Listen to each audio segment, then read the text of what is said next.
Chapter 1661. Who is she? How could she open the door just by fiddling with the lock without using a key? Why would she need a key if the lock was there? The girls who were standing at the same spot gaped in shock as they watched Yun Jian walk away. It was only when the girl who almost bumped into Yun Jian sneaked down the stairs that they realized what had happened. The girl who almost bumped into Yun Jian was stunned when she saw the door open. Then, she asked softly, "How did this door open?" The girl who just walked out opened it. She just fiddled with the door, and it opened. One of the girls replied in a daze.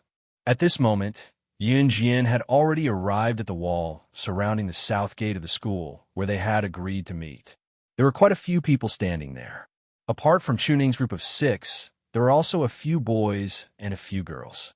It was not hard to tell that a few of the boys were Chu Xiangnan's buddies. As for the girls, they were probably the girlfriends of Chu Xiangnan's buddies. Of course, one or two of the girls had tagged along to hang out. Min City Military Academy was huge, and there were many girls studying military medicine. Therefore, there were 3 female dormitories while there were more than 10 male dormitories. Chu Ning, Jiang Weiwei, and these girls were definitely not in the same dormitory as Yun Jian. There were lights near the south wall, so Yun Jian could see the faces of the people in front of her clearly when she arrived. "There's a beauty here." When Yun Jian appeared, one of the boys whistled and looked at Yun Jian with a slightly teasing tone. When young boys and girls stood together, the boys would always have a sense of vanity.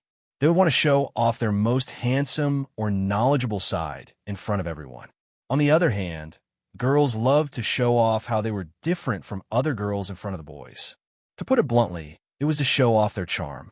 "Xiangnan, you're amazing. How do you know such a beautiful woman?" The guy who had teased Yun Jian earlier even snapped his fingers at Chu Xiangnan.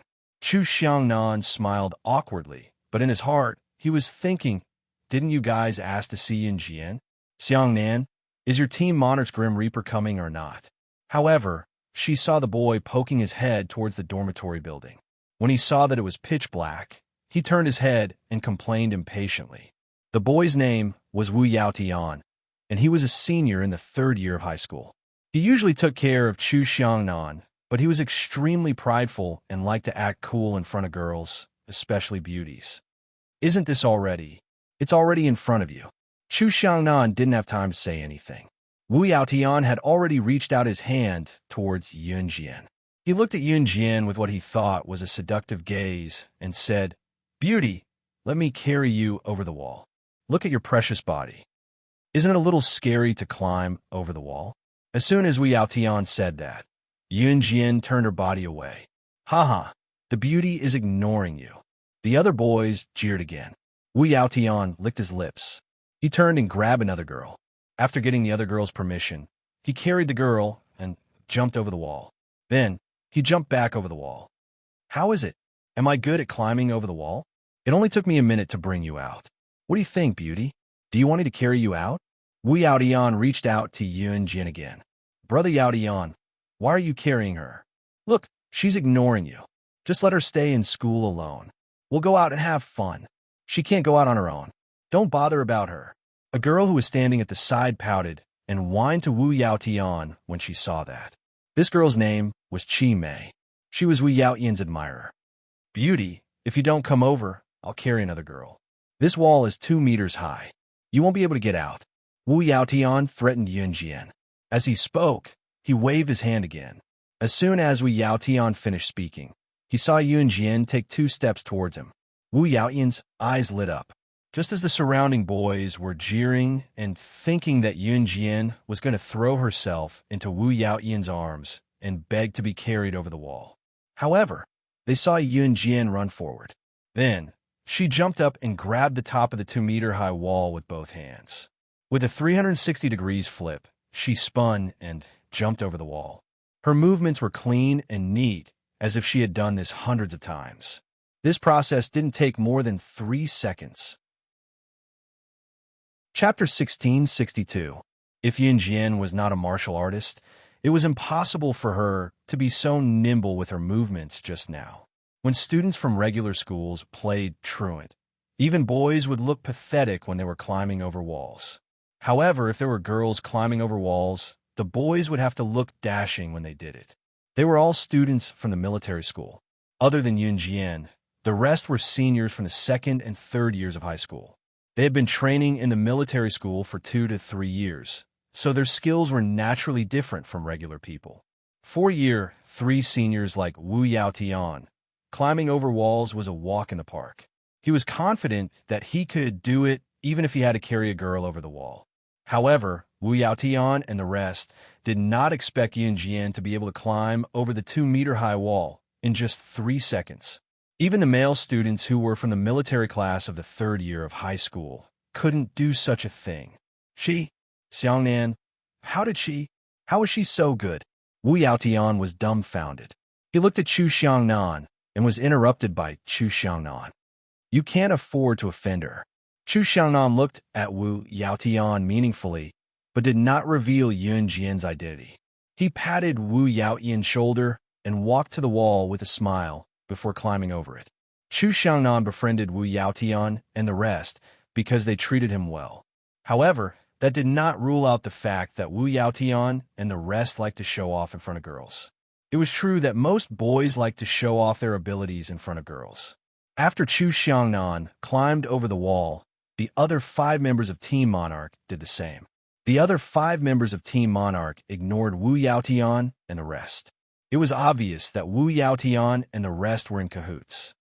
TSK, what's there to be proud of? So what if she climbed over the wall? I could do it too. Chi Mei was indignant that Yun Jian had everyone's attention. Recalling how Yun Jian had flipped over the wall just now, she went over to do the same. Chi Mei, you have to be careful. Outside the wall, Yun Jian had been waiting for quite some time. Chu Ning, Chu Xiangnan, Jiang Weiwei, Lu Shiyun, Fang Xiaoran, and Hong Fan had been working hard in the military school, and their skills had improved tremendously. Yun Jian had taken 3 seconds to climb over the wall, while the 6 of them had taken a longer time. However, Yun Jian could sense that they had improved as compared to the past. You've improved, Yun Jian commented with a press of her lips after Chu Ning and the others climbed out of the wall. Of course. Otherwise, you wouldn't have said that we're as dark as charcoal when you saw us last time. Chu Ning went over to put her hands on Yun Jian's shoulders and told Yun Jian with a grin. After that, Chu Ning tilted her head and smiled at Yun Jian. Speaking of which, Yun Jian, this is our first time skipping school to have supper together, isn't it? I can bring you out every day if you want. Chu Xiangnan quickly whispered into Chu Ning's ear when he heard Chu Ning talking to Yun Jian with a smile. Shut up. I'm talking to Yun Jian. Chu Ning sprung up to knock Chu Xiangnan's head and rolled her eyes at Chu Xiangnan with a grin before talking to Yun Jian enthusiastically. It was 5 minutes later when Wu Yaotian and the others climbed over the wall. When everyone was out, Wu Yaotian asked Chu Xiangnan casually just so he could take a few more glances at Yun Jian, who was standing beside Chu Xiangnan. Xiangnan, is Slashing God from Team Monarch coming or not? Is she going to stand you up? As he asked, Wu Yaotian took a few more glances at Yun Jian. Isn't she already here? Chu Xiangnan was surprised before he replied. Wu Yaotian and the others were stunned by Chu Xiangnan's words. Wu Yaotian snapped out of it and asked in disbelief, Where is she? Why don't I see her? Her. She's Slashing God from Team Monarch. The Slashing God who won first place in this election, our school's legend. Chu Xiangnan pointed at Yun Jian and told the incredulous Wu Yaotian. Initially, Chi Mei was still unconvinced by Yun Jian, while Wu Yaotian and the others only treated Yun Jian as an ordinary girl. Wu Yaotian and the others even thought that she was a student from a military medical course. Now that they heard Chu Xiangnan's words, however, they were completely dumbfounded. Chapter 1663. Aya, what's with that expression? Yun Jian has always been our Team Monarch's killing god. Chu Xiangnan saw Wu Yaotian and the rest deflated expressions and added a few words to help Yun Jian gloat. Other things aside, as a member of Team Monarch, Chu Xiangnan's favorite thing to do the most was to step in when others looked down on Yun Jian. It was a great feeling. Wu Yaotian and the rest were already stunned, but after hearing what Chu Xiangnan said, they were even more shocked. However, that was not enough as Chu Xiangnan continued to brag about Yun Jian's abilities. Don't judge Yunjian by her skinny frame. Just look at her skinny arms and legs, and you'll see that she has no ability at all. Actually, the reason why Team Monarch is able to achieve what we have today is all because of Yunjian. You guys don't know this, but the first time we carried out a mission, it was very difficult. That mission required us to. Chu Xiangnan stood by the wall and bragged to Wu Yaotian and the rest while pointing at Yunjian. Wu Yaotian and the rest were stunned by what he said. At the end, Chu Xiangnan started to exaggerate. He pointed at Yunjian and used exaggerated words to brag about Yunjian's abilities to Wu Yaotian and the rest. You don't know this, but our mission was to steal an underground gang's secrets. Guess what happened in the end? By the time we got the news, Yunjian had already killed her way into the gang alone and annihilated the entire gang. She was alone. She had single-handedly annihilated the entire gang. Back then, the higher-ups were so shocked. Huh, that expression was so wonderful. Chu Xiangnan's words became more and more exaggerated. In the end, Wu Yaotian and the others were so shocked by Chu Xiangnan's words that their jaws dropped and formed an O shape. Especially Wu Yaotian. Just now, Wu Yaotian wanted to use the excuse of carrying Yunjian over the wall to flirt with Yunjian. Originally, Wu Yaotian wanted to show off the skills he had learned in the military academy in front of everyone other than to flirt with Yunjian.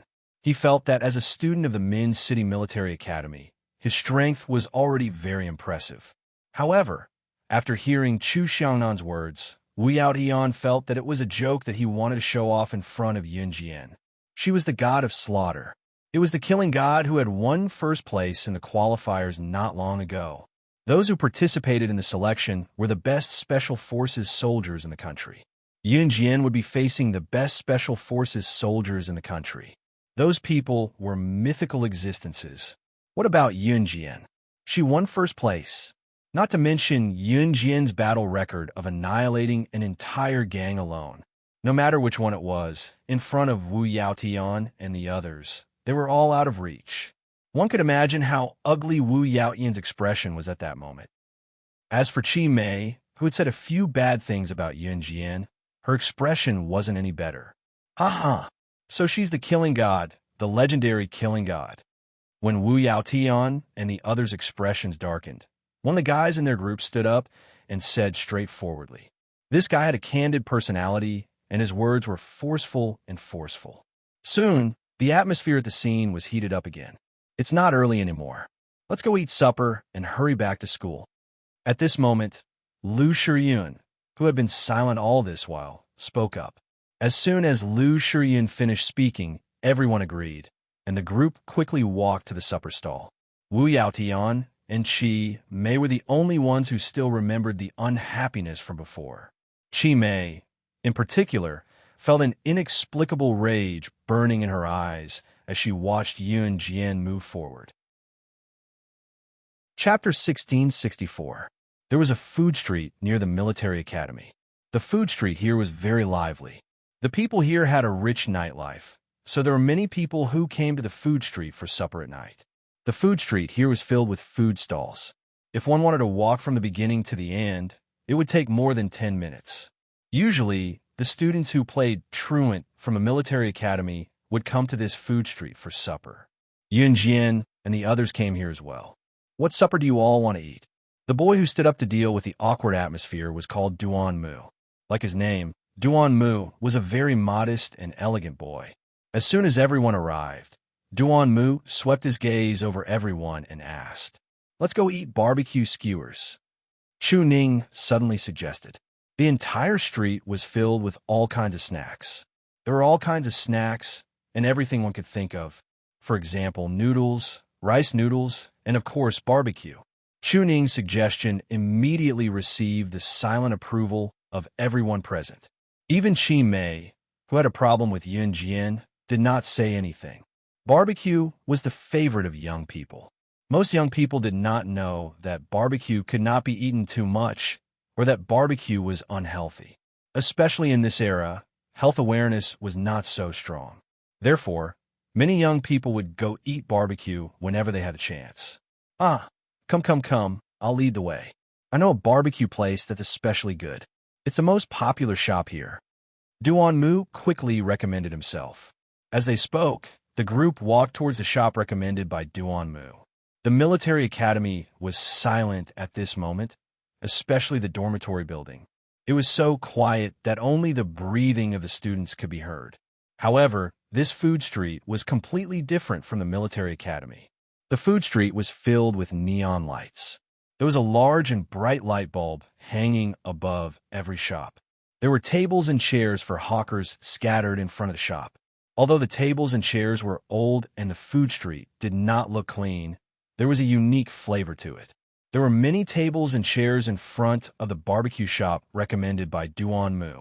As soon as they walked in, Duan Mu waved at the shop owner and said, "Brother Dong, give us 50 mutton skewers, 30 skewers of roasted gluten, and 10 skewers of roasted leeks. Give us more as you see fit." Obviously, it was not Duan Mu's first time here. The owner of this shop was quite young. Judging from his figure, he was about 28 or 29 years old.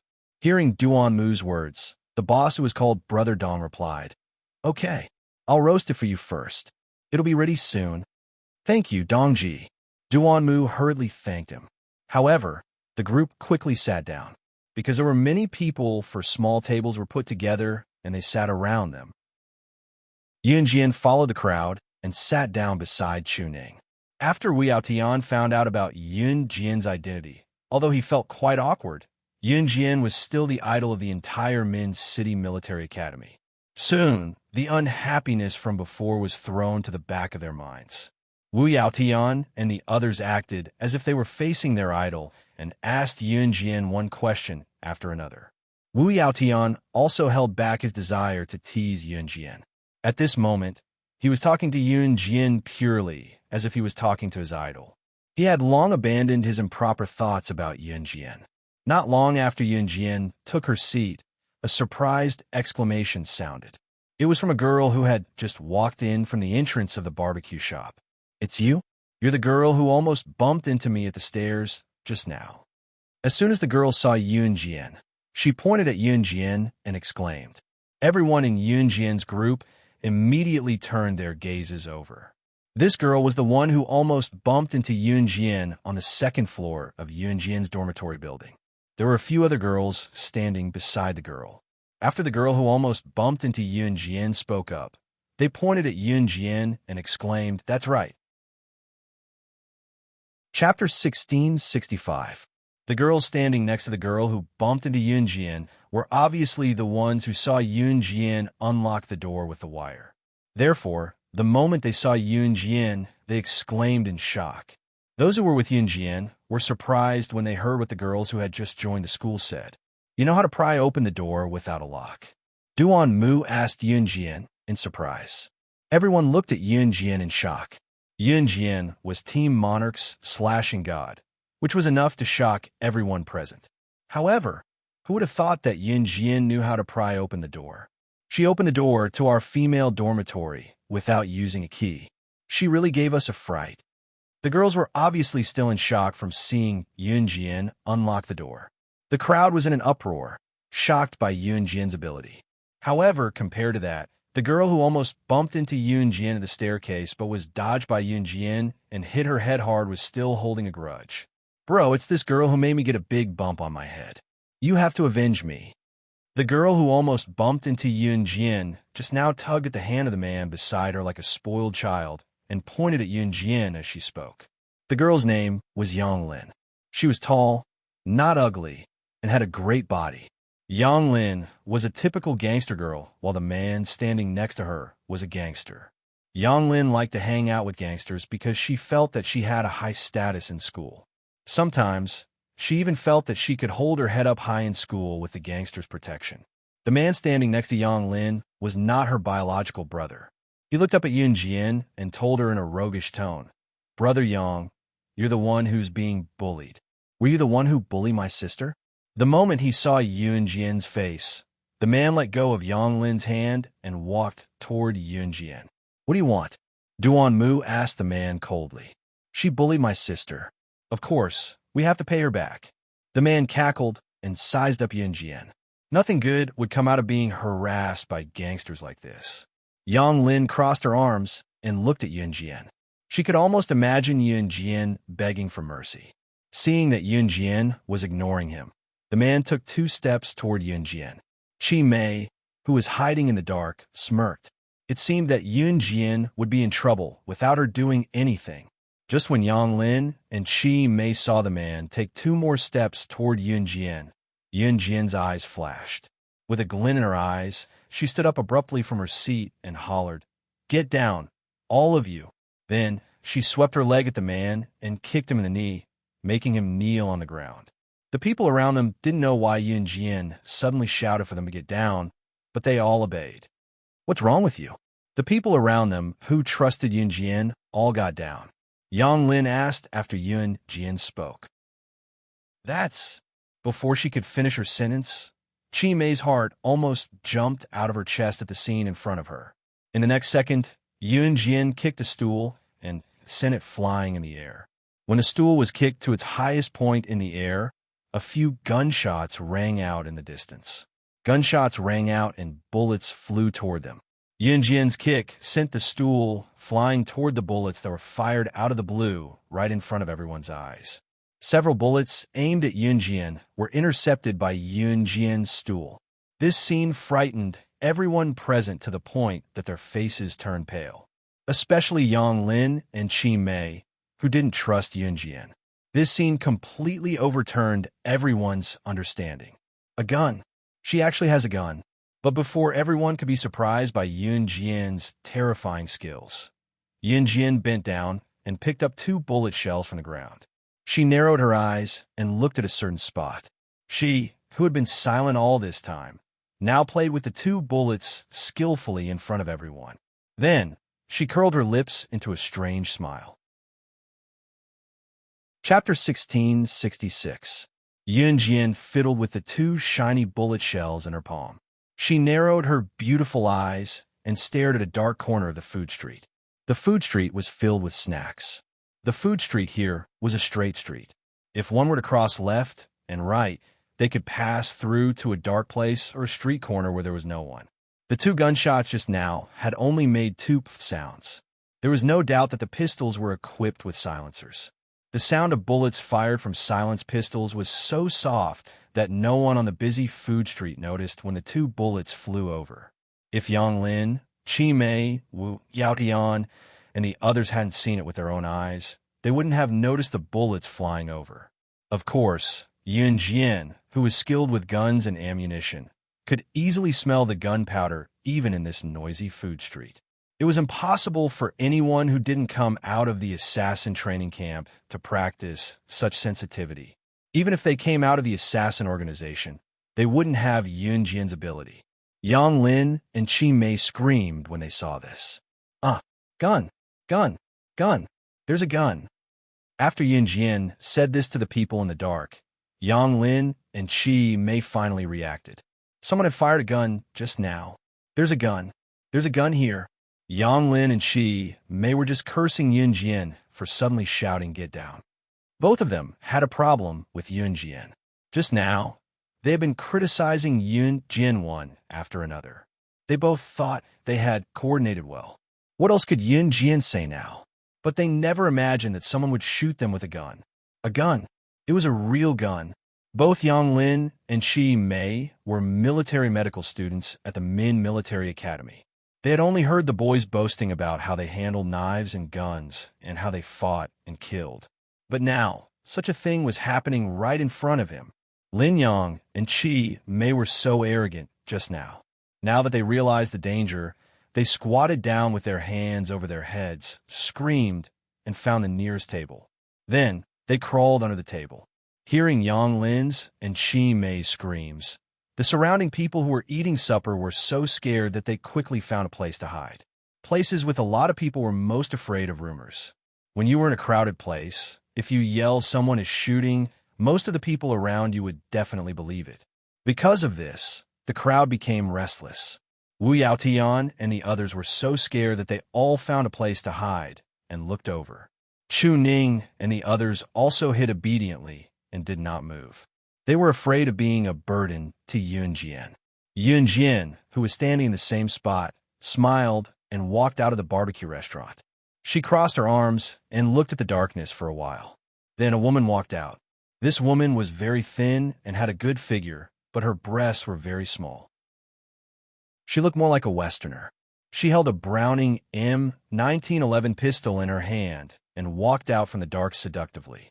This woman's code name was Ruoyin, and she was a killer known as the sharpshooter of the Blood Doll. Rumor had it that she once killed 3 birds with one shot. Her strength was amazing. Ooh, who is this? Wu Yaotian saw Ruoyin and the gun in her hand. He was so scared that his face changed, and he turned to ask Yun Jian. Although the boys in the military academy liked to brag about themselves, when it came to critical moments, they were naturally afraid if they were not strong enough. Yun Jian ignored Wu Yaotian. She narrowed her eyes and looked at Ruoyin, who walked out from the dark.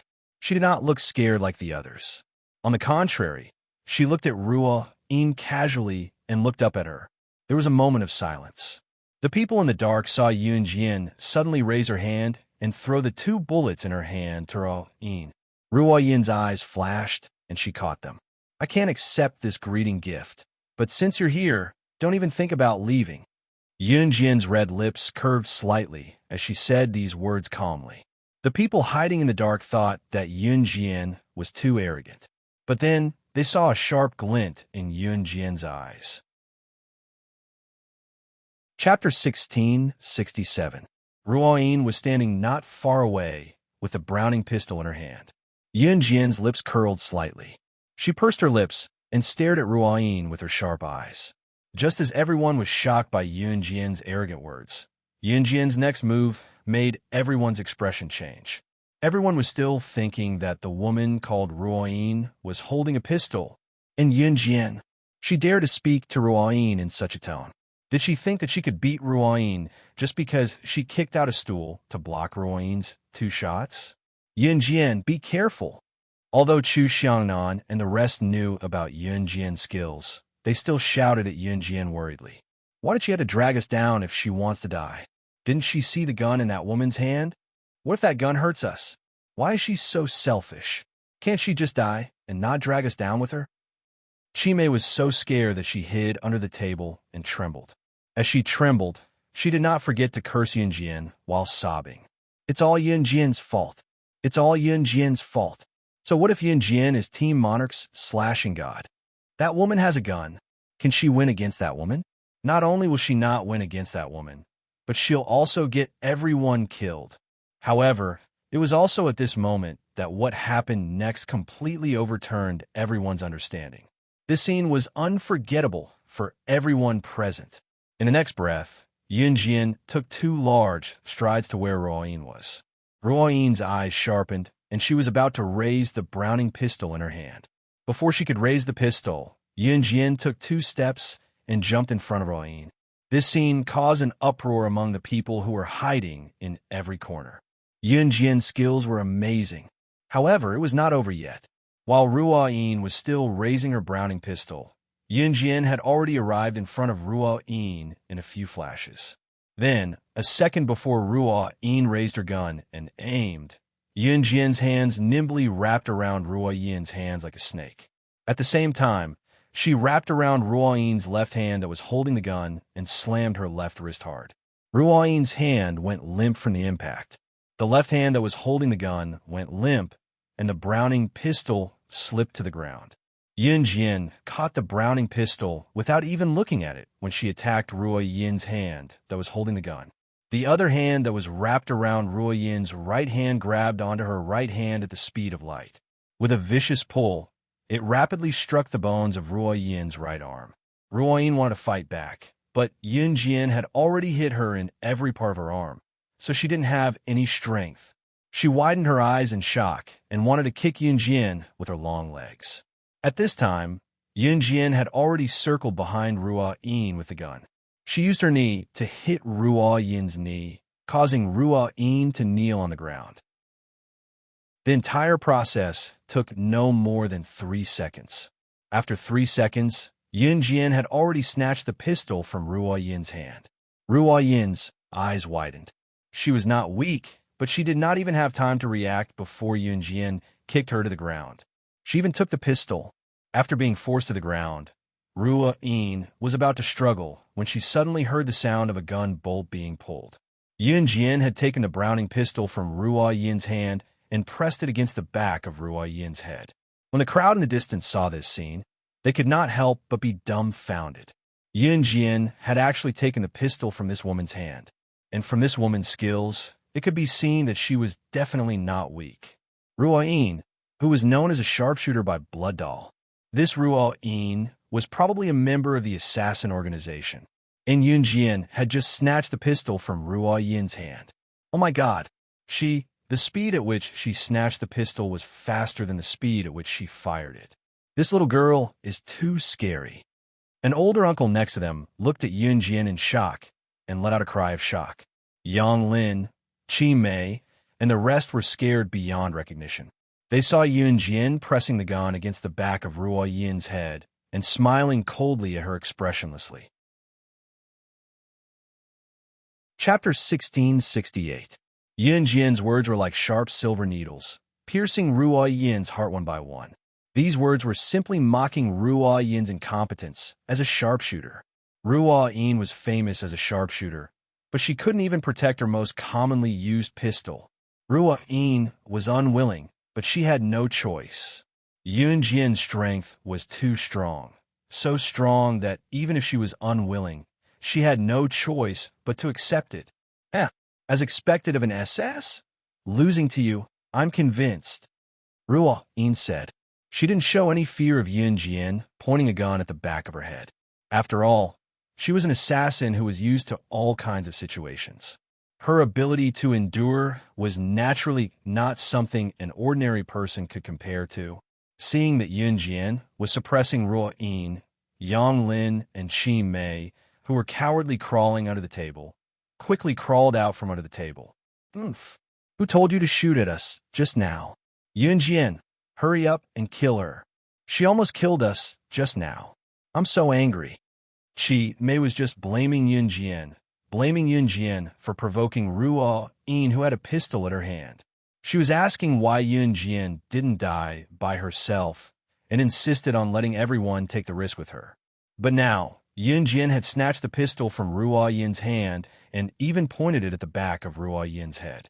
Even though Qi Mei was unhappy with Yun Jian before, she didn't dare to target Yun Jian now. Qi Mei even had thoughts of pleasing Yun Jian.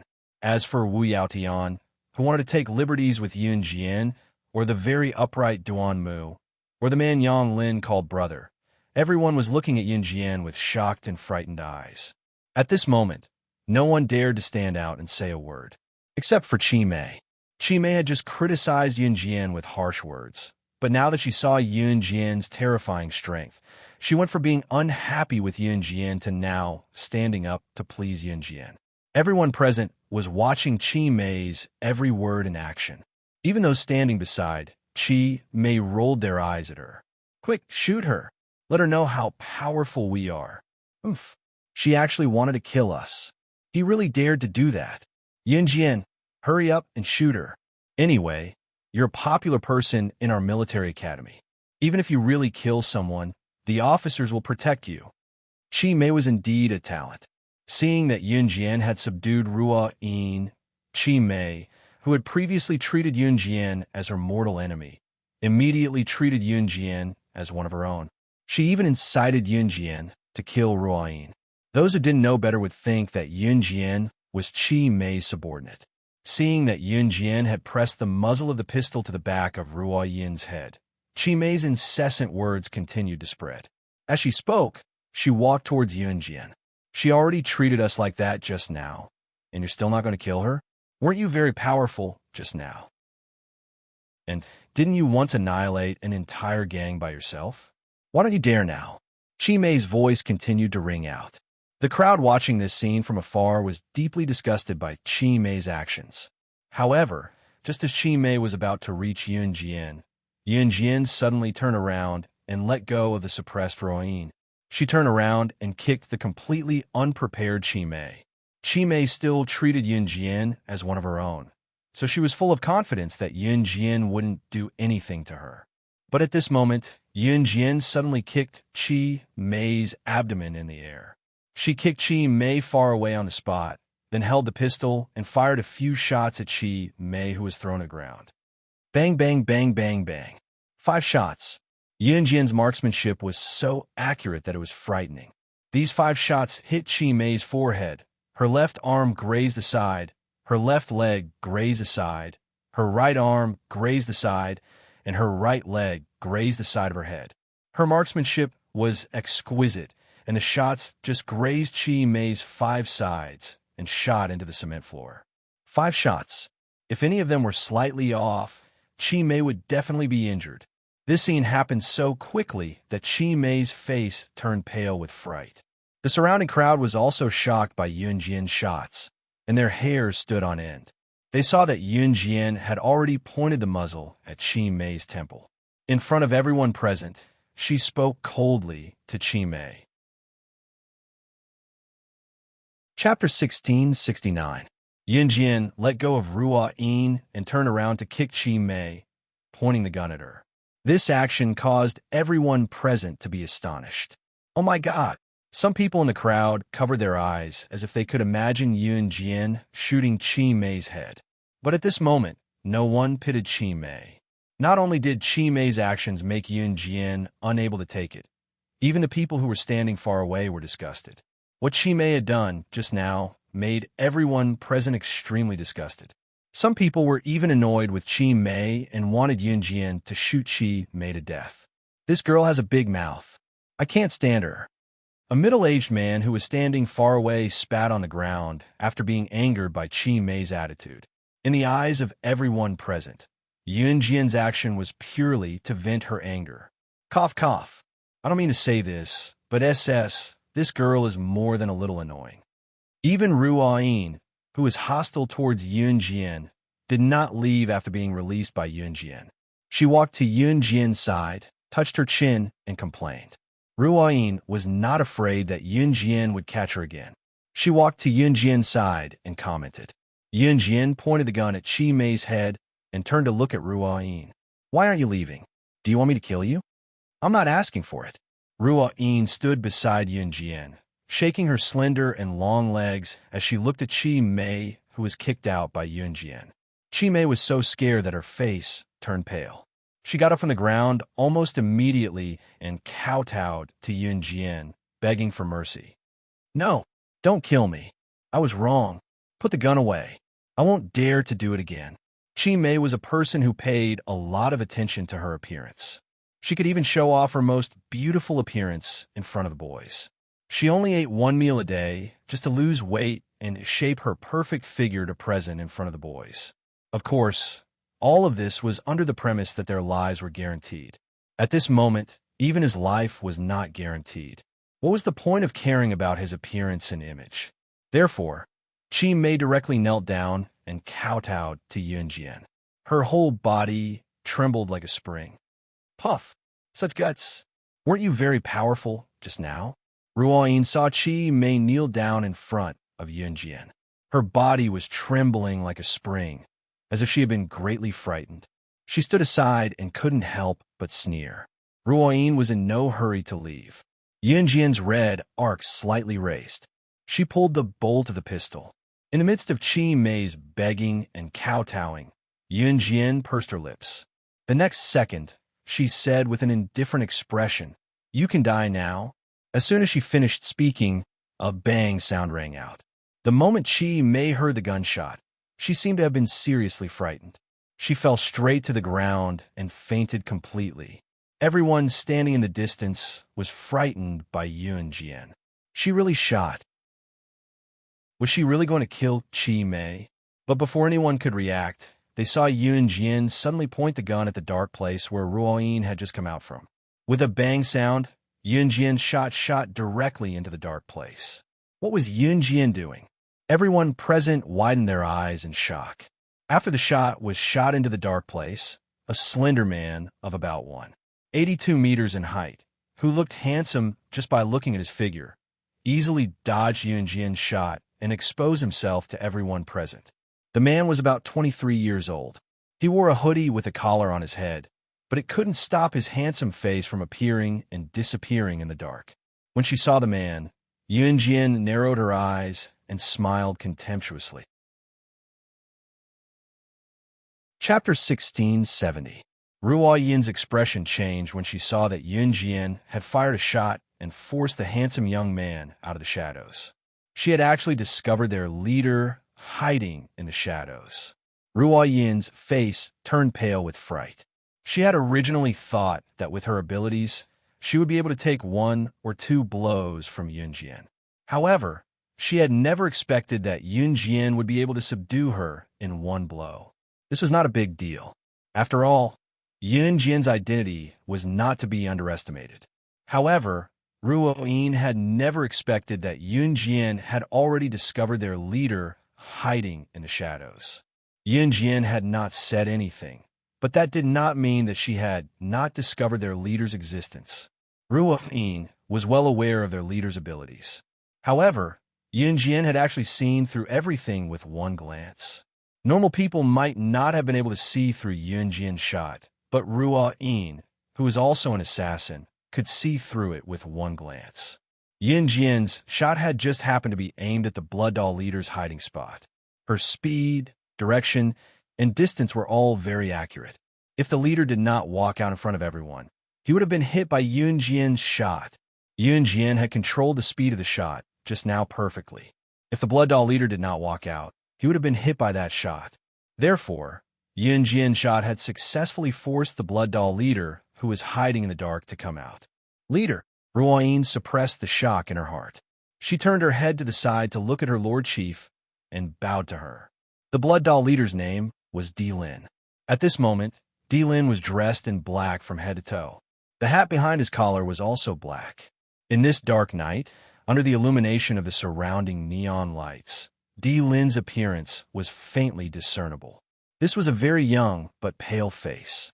He was handsome and spirited, but at this moment, his face was so pale that it made people feel a little scared.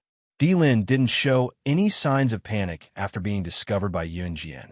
He waved his hand at Yunjian, who was bowing to him, and stood in front of Yunjian. Di Lin was about 182 meters tall, so Yunjian looked very short when she stood in front of Di Lin.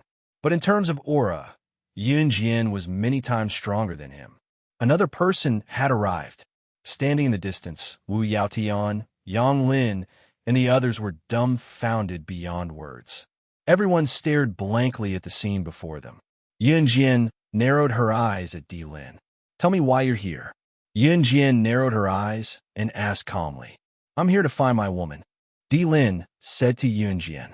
He was wearing a black hoodie, so he looked like an emissary in the darkness. Are you talking about Lung Mei, who was captured by me last time? Yunjian played with the gun in her hand and looked at Di Lin playfully. Di Lin didn't reply to this question. Ruo Yin, who was standing at the side, couldn't help but want to complain, but she held it in. Lung Mei was the #1 expert of Blood Doll. She was adopted by the leader's father when she was young and could be considered as the leader's childhood friend. Later on, the leader's father passed away and the leader inherited Blood Doll. He used the fastest speed to develop Blood Doll into the largest organization in Southeast Asia. Lung Mei had always been by the leader's side. Lung Mei became the leader's woman when she was 16. She was the leader's first and last woman. But the leader's attitude towards Lung Mei was like treating a tool to warm his bed. Lung Mei had always felt that she was the leader's tool and didn't dare to have any improper thoughts. In Blood Doll, who didn't know that Lung Mei was the leader's lover? Even Lung Mei herself thought that she was the leader's mistress. Ruo Yin couldn't help but complain. She had long known that the leader treated Lung Mei differently. Not long ago, Lung Mei was captured by Yunjian. Being captured by SS, Lung Mei could be killed at any time. Their leader, Di Lin, hadn't slept for a few days. This time, he even rushed here to ask Yunjian for Lung Mei. But when it came to Lung Mei, their leader wouldn't even mention the word love. Chapter 1671. No one could understand Ruo Yin's worries. She had joined the Blood Doll organization later on. She had been in the Blood Doll organization when it was still a small organization. Until Di Lin's father passed away this year, Di Lin became the new leader of the organization. In less than half a year, the Blood Doll went from a small organization in Southeast Asia to wiping out all the organizations in Southeast Asia and becoming the #1 assassin organization in Southeast Asia. It could be said that Ruoyin witnessed the development of Di Lin and Lung Mei's relationship with her own eyes. Even a bystander like her was puzzled. Her leader liked Lung Mei, but didn't say anything. It felt like the eunuch was more worried than the emperor.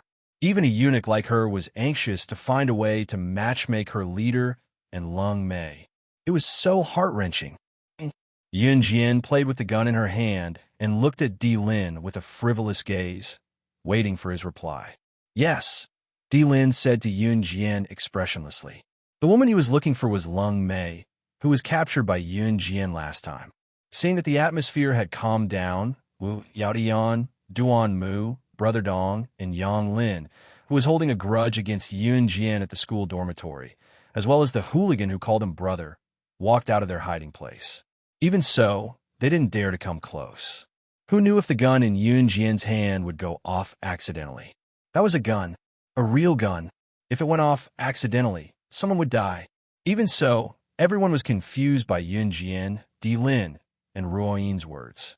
What was the Blood Doll organization? And Yun Jian captured someone called Lung Mei? What was going on? If they hadn't seen Yun Jian's gun go off with their own eyes and confirmed that it was a real gun, they would have thought that Di Lin and Ruoyin were actors hired by Yun Jian.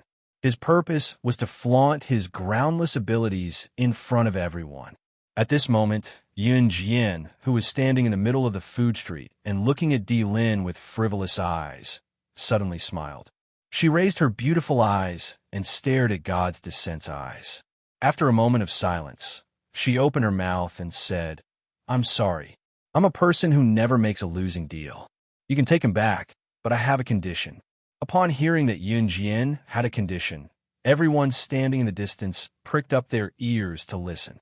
"Speak," Di Lin said with a dark face. Yun Jian's smirk calmed down at once. Looking at Di Lin coldly, she recollected her playful expression and spoke in a chilling voice that rang in everyone's ears. "The Blood Doll belongs to me.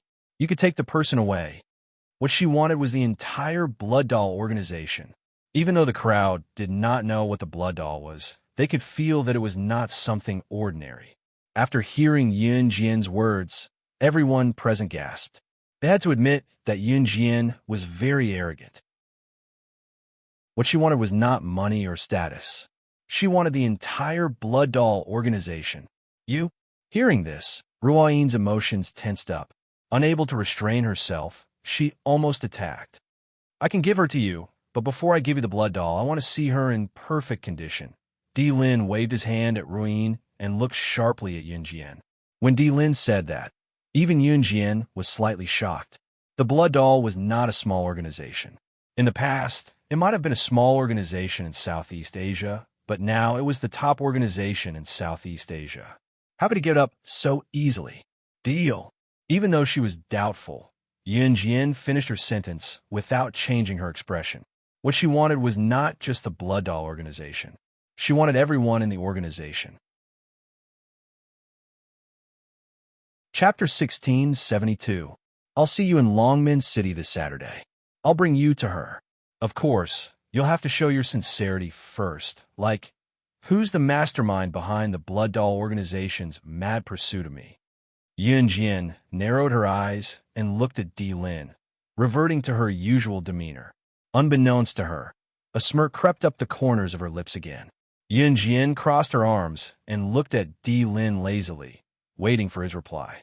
The crowd from afar had no idea what Yun Jian and her friend were talking about due to the confusion they were having. What was the mastermind behind the Blood Doll organization's mad pursuit of her? Was the Blood Doll an assassin organization that had been hunting Yun Jian recently? Yun Jian was neither a leader nor an internationally renowned figure. Why would they want to hunt her down? No matter how many questions the crowd had, they dared not ask them now. What a joke. The gun in Yun Jian's hand was not just sitting there without a use. The crowd was only slightly puzzled when they heard what Yun Jian and her companions said. In spite of it, Ruoyin and Di Lin, who had always been calm, looked grim when they heard what Yun Jian said. Yun Jian was indeed an SS. She actually knew that the Blood Doll was hunting her down. The Blood Doll organization had interrupted the Kosha mercenaries' missions many times recently. It was not that the Blood Doll leader was stupid enough to do so. There was someone behind the Blood Doll. Di Lin's skin was pale. He was wearing a black hoodie, and his handsome face was covered by the black hoodie. Di Lin's expression darkened when he heard what Yun Jian said, but it was hard to discern the change in his expression due to his pale complexion. Those who were more attentive will be able to tell that Di Lin was truly surprised by what Yun Jian said. As long as she's unharmed, these aren't secrets, said Di Lin. After that, he turned and waved at Ruoyin before leaving to the dark corner of the food street. Did he mean that as long as Lung Mei was fine, everything would be fine? Right before Di Lin and Ruoyin were about to disappear from her sight, Yun Jian added to their backs, You're right, you're right. Lung Mei is indeed in Longmen City. If you're smart, don't take the risk to rescue her. Otherwise, her head will roll any time. Yun Jian's words were a threat, but it was also the truth. Yun Jian was a woman of her word. He had never failed to get what he wanted. It was the same for the Blood Doll. Di Lin and Ruoyin paused in the darkness when they heard Yun Jian, and then their figures flashed and vanished swiftly. Yun Jian, who were those two people just now? Why do they want to kill you? Chu Ning and the others had been standing behind Yun Jian since the beginning. Chu Ning blinked at Yun Jian and asked. Yun Jian's pretty eyes blinked at Chu Ning's question, her red lips curling. Just as everyone thought that Yun Jian was going to defend herself, Yun Jian relaxed and grinned at Chu Ning. Take a guess. After that, Yun Jian walked around Chu Ning and the others to return to the table where they had barbecued skewers and sat on the stool. The people around them stood at the side. Due to what happened just now, no one dared to sit at the table recklessly. They were afraid that bullets would shoot out from the dark like just now. Yun Jian sat at the table as if nothing had happened. She picked up a mutton skewer on the table and gobbled it down, commenting softly, Smells good. Looking at Yun Jian's reaction and recalling Yun Jian's ferocious skills just now, the people around them could not help gulping. If it were not for the mess around them, everyone would have thought that what happened just now was just a farce. Chapter 1673. Yun Jian ate with relish. It was not until 30 minutes after Di Lin and Ruoyin left that the food street returned to its initial calm. Along the way, the police came to investigate the situation. But after finding out that no one was injured, they called the witnesses to register and did not make things difficult for Yun Jian. Qimei was so frightened by Yun Jian's shot that she fainted. Qimei thought that Yun Jian's shot was aimed at her head, so she fainted. In the end, it was Wu Yaotian and the rest who reluctantly carried Qimei back to school. She only woke up when they arrived. Even though this incident had caused quite a stir locally, it was fortunate that it did not alert the school. Hence, no one knew that Yun Jian and the rest had played truant at night. Yun Jian returned to the dormitory and fell asleep immediately. The next morning, Yun Jian woke up early in the morning. Even though she slept late last night, Yun Jian did not sleep much. As usual, she woke up earlier than the rest of the students and went to the field for a few rounds of morning exercise. By the time she reached the classroom, most of the students had already started their morning reading.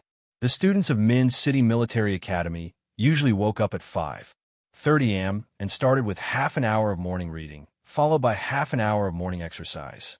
At 6:30 a.m., they would finish their morning exercise and head to the canteen for breakfast.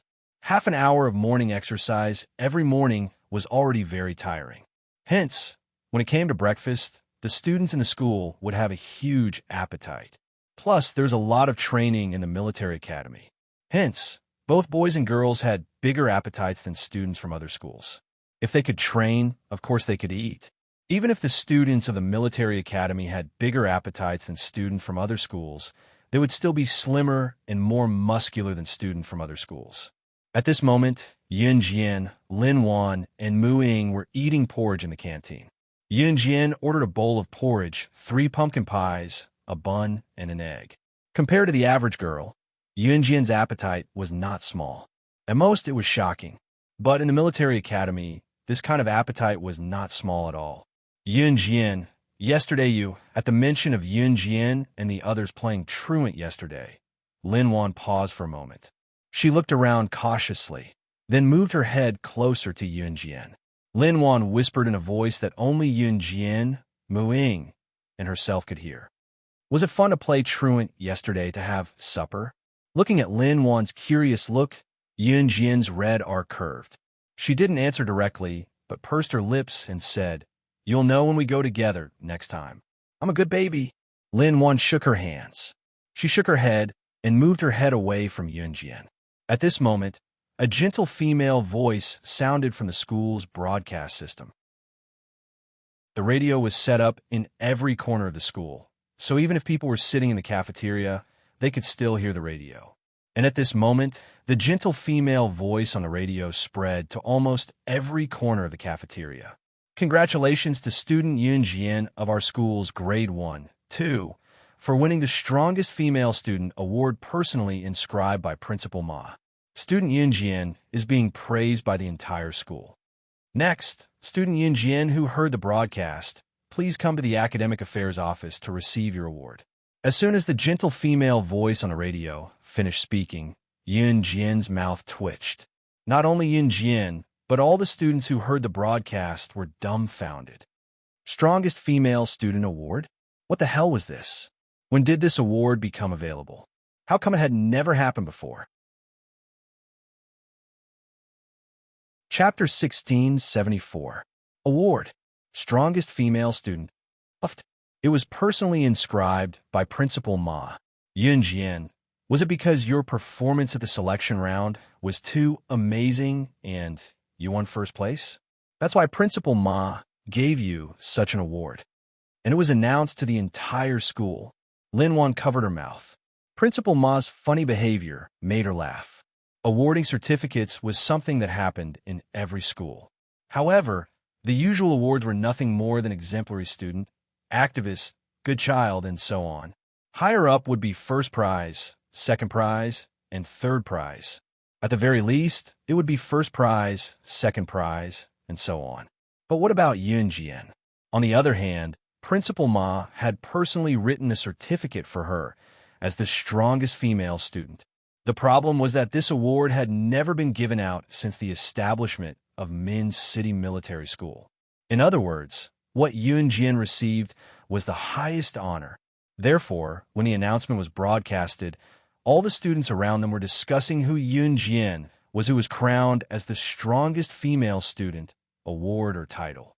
Weren't the students of Grade 1, 2, high school freshmen? A freshman in Grade 1 actually received Principal Ma's favor. The female voice in the broadcast repeated several times. Yunjian wasn't in a hurry. She only parted ways with Lin Wan and Mu Ying after she finished her breakfast. Yunjian walked unhurriedly to the school's administration office. Early morning was the most refreshing time of the day. At this time, all the teachers had gone to eat breakfast, so only a few students were left in the administration office. Yunjian had just arrived at the entrance of the administration office when the female student standing inside stopped Yunjian. "The teachers have all gone to the cafeteria to eat. If you have anything to say to the teachers, come back later."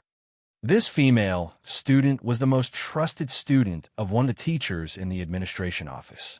The teachers in the school would usually have one of their most trusted students. This female student was the most trusted student of one of the teachers in the administration office. Usually, when the teacher needed to organize information, the female student would be called to the office to help.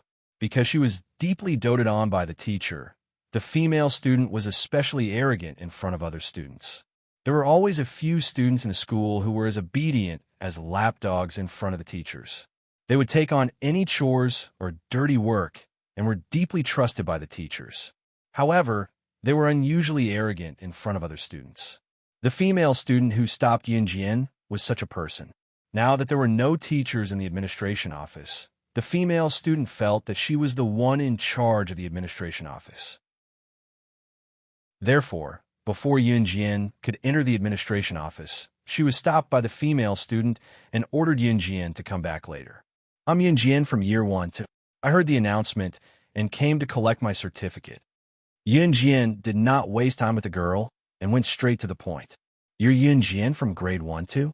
After the female student heard Yunjian's words, she sized up Yunjian from head to toe. This female student was a senior in grade 3, so after hearing Yunjian's words, she looked at Yunjian with a questioning gaze. A grade 1 student could actually gain the favor of Principal Ma. If this wasn't getting in through the back door, then what was it? The female student looked at Yunjian with disdain. Originally, she only wanted Yunjian to come back later to find the teachers in the administration office. Now that she heard that Yunjian was grade 1, too, Miss Yunjian, she was even more unwilling to let Yunjian enter the administration office. I already said that the teacher isn't in the administration office right now. You're just here to get an award. Why do you have to come and get it now? What if the administration office lost something because of you? Can you afford to pay for it? The female student didn't let go and aggressively said to Yunjian. Chapter 1675. This female classmate who was deeply doted on by the teacher and who usually followed the teacher around like a bootlicker was called Wang Tingting. Wang Tingting studied military medicine, which also meant that her strength was no different from that of a normal girl. A portion of the people in Min City's military school trained their skills every day. When they graduated, they would either become soldiers or special forces. There was also a portion of them who studied military medicine. Most of them were female. As a military medicine student, Wang Tingting didn't have a deep understanding of strength. Moreover, in Wang Tingting's impression, if a girl mixed with boys, trained her skills, and lived like a boy, how could she be considered a girl? Moreover, even if a girl joined the military, how capable could she be? Wasn't it just to attract the boys' attention? Wang Tingting was like an obedient girl in front of the teacher. She usually didn't put on makeup and was ugly, but she knew how to flatter. In front of the teacher, she was very good at flattering. Wang Tingting was very proud to be able to survive until now and be treated like a treasure by the teacher. She was a classic example of fawning in front of the teacher and being arrogant in front of the students. She had the attitude of, I have the teacher's support. You have to submit to me even if you don't want to. Therefore, the girls in Wang Tingting's class usually didn't want to interact with her. However, Wang Tingting liked to flirt with the boys and play around. Yunjian wasn't afraid of Wang Tingting using the teacher to threaten her. She looked at Wang Tingting without changing her expression and said, the announcement is for me to get the certificate, so move aside. I already said that the teacher isn't in the academic affairs office now. Do you think you can enter just because you want to? If you have the guts, go and call the teacher back yourself. Otherwise, you can come and get the certificate later. Wang Tingting blocked the entrance of the academic affairs office. She raised her head and looked at Yunjian arrogantly. Wang Tingting, are you helping the teacher here again? Just as Wang Tingting's voice fell, a group of boys walked over from the side. These boys were obviously seniors in the 3rd year of high school. After the boys walked over, Wang Tingting first said a few flirtatious words to them. Then, she turned to point at Yunjian and said to the boys, it's this girl. She didn't listen to me. I've already told her to come and collect the certificate later. Who's going to be responsible if something goes missing in the teacher's office? But she refused. Wang Tingting simply inverted right and wrong, black and white. Yunjian had clearly heard the announcement and came to receive the award. However, Wang Tingting had stopped her. Not only had she used the teacher to threaten her, she had even accused Yunjian of being the guilty party. Wang Tingting obviously had a good relationship with the boys who were walking around the school during the break. Hearing Wang Tingting's words, the boys looked at Yunjian with strange eyes. Yunjian was beautiful, but the boys also had a good relationship with Wang Tingting. Hearing that Yunjian was here to receive the award, she recalled what she had heard on the radio just now. The boys scanned Yunjian from head to toe. You're Yunjian, the one in grade 1, too, who was crowned as the strongest female student by Principal Ma himself. It can't be? She looked so small. I thought that Yunjian was a she-devil who weighed 100 kilograms. How could it be her? The boys looked at Yunjian with great interest. However, it didn't take long for the boys to look away. Yesterday, a few students in our school skipped school to eat supper at the snack street. Something big happened. At this moment, a boy suddenly spoke up. What happened? Wang Tingting immediately became interested when she heard this, especially in front of Yunjian. Wang Tingting felt that she got along well with these boys. Moreover, these boys were very good at gossiping. Therefore, she felt that it was very impressive to know these boys. At this moment, Wang Tingting wanted to brag in front of Yunjian about how knowledgeable these boys were, so she quickly asked. Chapter 1676. When young boys and girls gathered together, the thing they liked to talk about the most was gossip. Hearing gossip from other people's mouths was far more interesting than hearing about what happened to themselves. A few boys wanted to brag about their gossiping skills in front of Yunjian, so they opened their mouths to talk. They didn't expect Wang Tingting to be so cooperative. As a result, the boys became even more excited. Bragging in front of girls was already a very fulfilling thing, let alone in front of a very beautiful female classmate. So the boys became more and more excited as they talked. Later on, that female classmate suppressed everyone. I heard that she was very powerful. Very cool. Yesterday, my brother also skipped school to have supper with his girlfriend. He saw it with his own eyes. That female classmate's strength can only be described with 4 words. Invincible. One of the boys' saliva splashed. Yunjian was far away, so she wasn't splashed. The boys standing in front of this boy and Wang Tingting were splashed by the boy's saliva. But at this moment, no one said anything. Wow, that's amazing.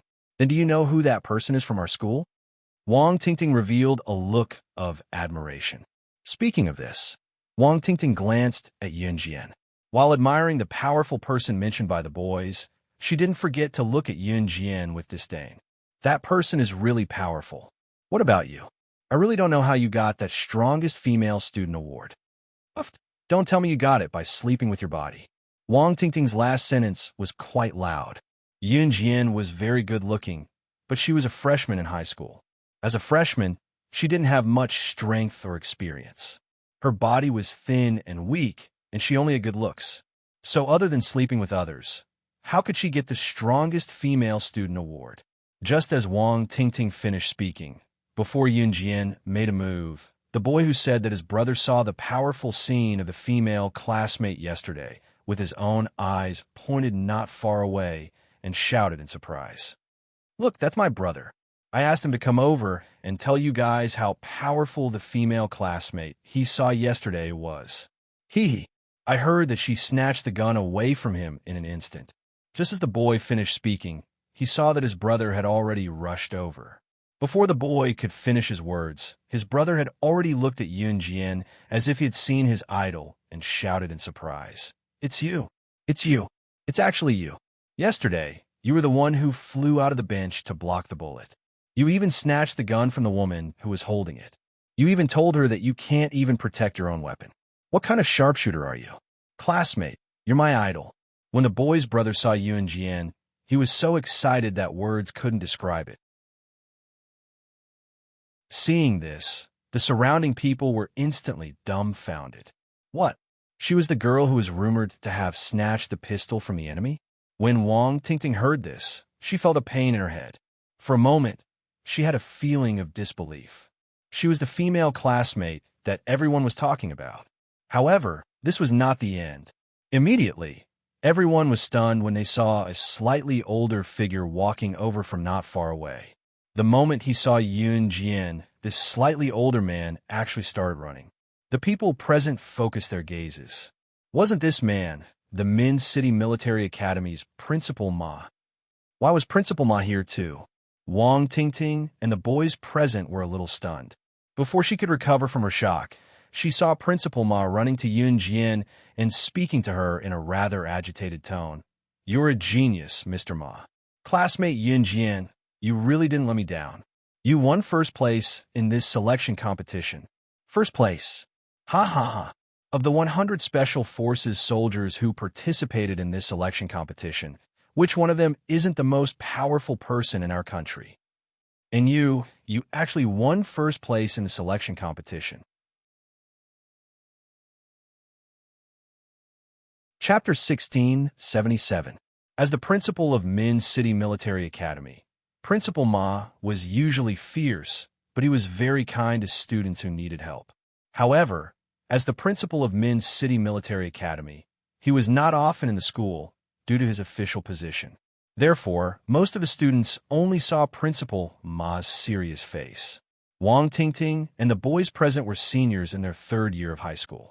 They had been in Min City Military Academy for more than 2 years, and it was now their third year. This was the first time they had seen Principal Ma so agitated. Come. Why are you still standing at the door? Go in. Come in for a cup of tea at the Academic Affairs office. Before Wang Tingting's face darkened, Principal Ma had already ushered Yun Jian into the Academic Affairs office as if he was a leader. Wang Tingting stood at the entrance of the Academic Affairs office. It was her first time encountering such a situation. She could not leave as she had not completed her teacher's orders. She could not stay either. After all, she had spoken to Yun Jian in that tone. She even said that Yun Jian's strongest female student award came from sleeping with her. However, she would never have guessed that the female student who had snatched the gun from the bad guy during the heated discussion yesterday, and the one who won first place in the preliminaries, the famous slashing god of Team Monarch, was actually her. This reality made Wang Tingting, who had been bad-mouthing Yun Jian, self-destruct. Not only that, Wang Tingting felt like her face had been slapped beyond recognition. Meanwhile, Principal Ma had already invited Yun Jian into the Academic Affairs office. He personally pulled out a stool in front of Yun Jian's desk for her to sit. Then, he eagerly went to pour a cup of tea for Yun Jian with both hands. Come. Drink some water first. Be careful, it's hot. I'll get you the award. After Principal Ma handed Yun Jian the cup of tea, he went to get the award. Wang Tingting was dumbfounded by what she saw. Wang Tingting loved to flatter. Usually, it would be impressive if she could flatter her teacher. In Wang Tingting's opinion, being able to curry favor with the principal was simply something to be proud of. However, when it came to Yun Jian, it was the principal who was flattering her. This Wang Tingting's eyes darkened. Just as she was about to turn around and look for the boys who had been showing off in front of Yun Jian, she heard a voice coming from behind her. However, she suddenly realized that these boys had already slipped away when Principal Ma had politely invited Yun Jian into the house. Just now, he wanted to show off in front of the beautiful junior, so he flaunted his vast knowledge. She didn't know that the person the boys were showing off to was Yun Jian herself. Naturally, the boys were too ashamed to stay there. They didn't even say goodbye and ran away. In the end, Wang Tingting gritted her teeth and slipped away. She planned to wait for Yun Jian to leave before coming back to deal with the things that the teacher had instructed her to do. Later, she would use the excuse of having a stomachache to tell the teacher that she had a stomachache, so she went back to the toilet first before coming back to tidy up. After sitting in the Academic Affairs office for a while, Yun Jian returned to the classroom after being praised by Principal Ma. According to Principal Ma, the time to go to the hunting school had not been set yet, and they were still waiting for the notice. However, he told her to be prepared at all times. When the notice came, she would set off at any time. Yun Jian acknowledged Principal Ma and returned to the classroom. A week passed quickly, and it was Friday in the blink of an eye. See, he was not around on Friday. When Yun Jian returned to Longmen City, she felt that the house was a little lifeless. She was not used to it, but the night passed just like that. The next morning, when the sun had just risen, there was a knock on the door. Yun Jian did not even need to guess to know that it was Ruo Yin and Di Lin who were knocking. As expected, once the door opened, Yun Jian saw Ruo Yin who had left after knocking on the door and Di Lin who stood behind her. Di Lin was still in his initial disguise. He was dressed in black from head to toe with a black hoodie on his head, but could not hide his handsome yet slightly pale face. I'm here to pick up my woman. Di Lin went straight to the point. Yun Jian's lips curled into a smile. Chapter 1678. Let's go. Yun Jian waved. She walked around Ruo Yin and Di Lin and led the way. Qin Yuru had gone to work at the florist early in the morning, so before Yun Jian brought Ruo Yin and Di Lin to look for Lung Mei, they bought a few buns from the roadside and ate as they walked. Qin Yiru slept early and woke up early now. Working at the florist was not tiring at all. Other than taking care of the children, she looked much younger now compared to when she was working hard.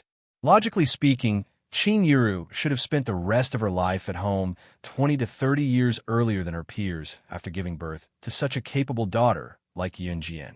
However, Qin Yiru insisted on going to work. That was because once a person lacked exercise, their body would deteriorate. Some elderly people had a common problem before they passed away, which was that they could not walk. Walking was considered exercise too. Once a person stopped exercising, they would soon become useless. Therefore, even if the elderly were seriously ill, they should never forget to bring them out for a walk. Even if they could not walk, they should push their wheelchairs out to get some sunlight. Even if they could not live to 100 years old, they could at least live longer. Qin Yiru had realized this long ago, so she could not stop exercising. After buying a few buns, Yunjian walked lazily on the way to Qin Yu's house while Ruoyin and Di Lin followed her without a word. It was neither near nor far from Qin Yu's house to Qin Yu's suite. Yun usually had extra classes on Saturdays. Her studies in Songzhan High School were especially tight, so she did not have a break on Saturdays and Sundays. We've walked so far. Are we there yet? SS, you can't lie to us. Ruoyin could not help but shout after walking behind Yunjian for a while. I can't even afford a cab, now after your people mess things up. Take your time, don't rush. Also, don't call me SS here. You can call me Yunjian.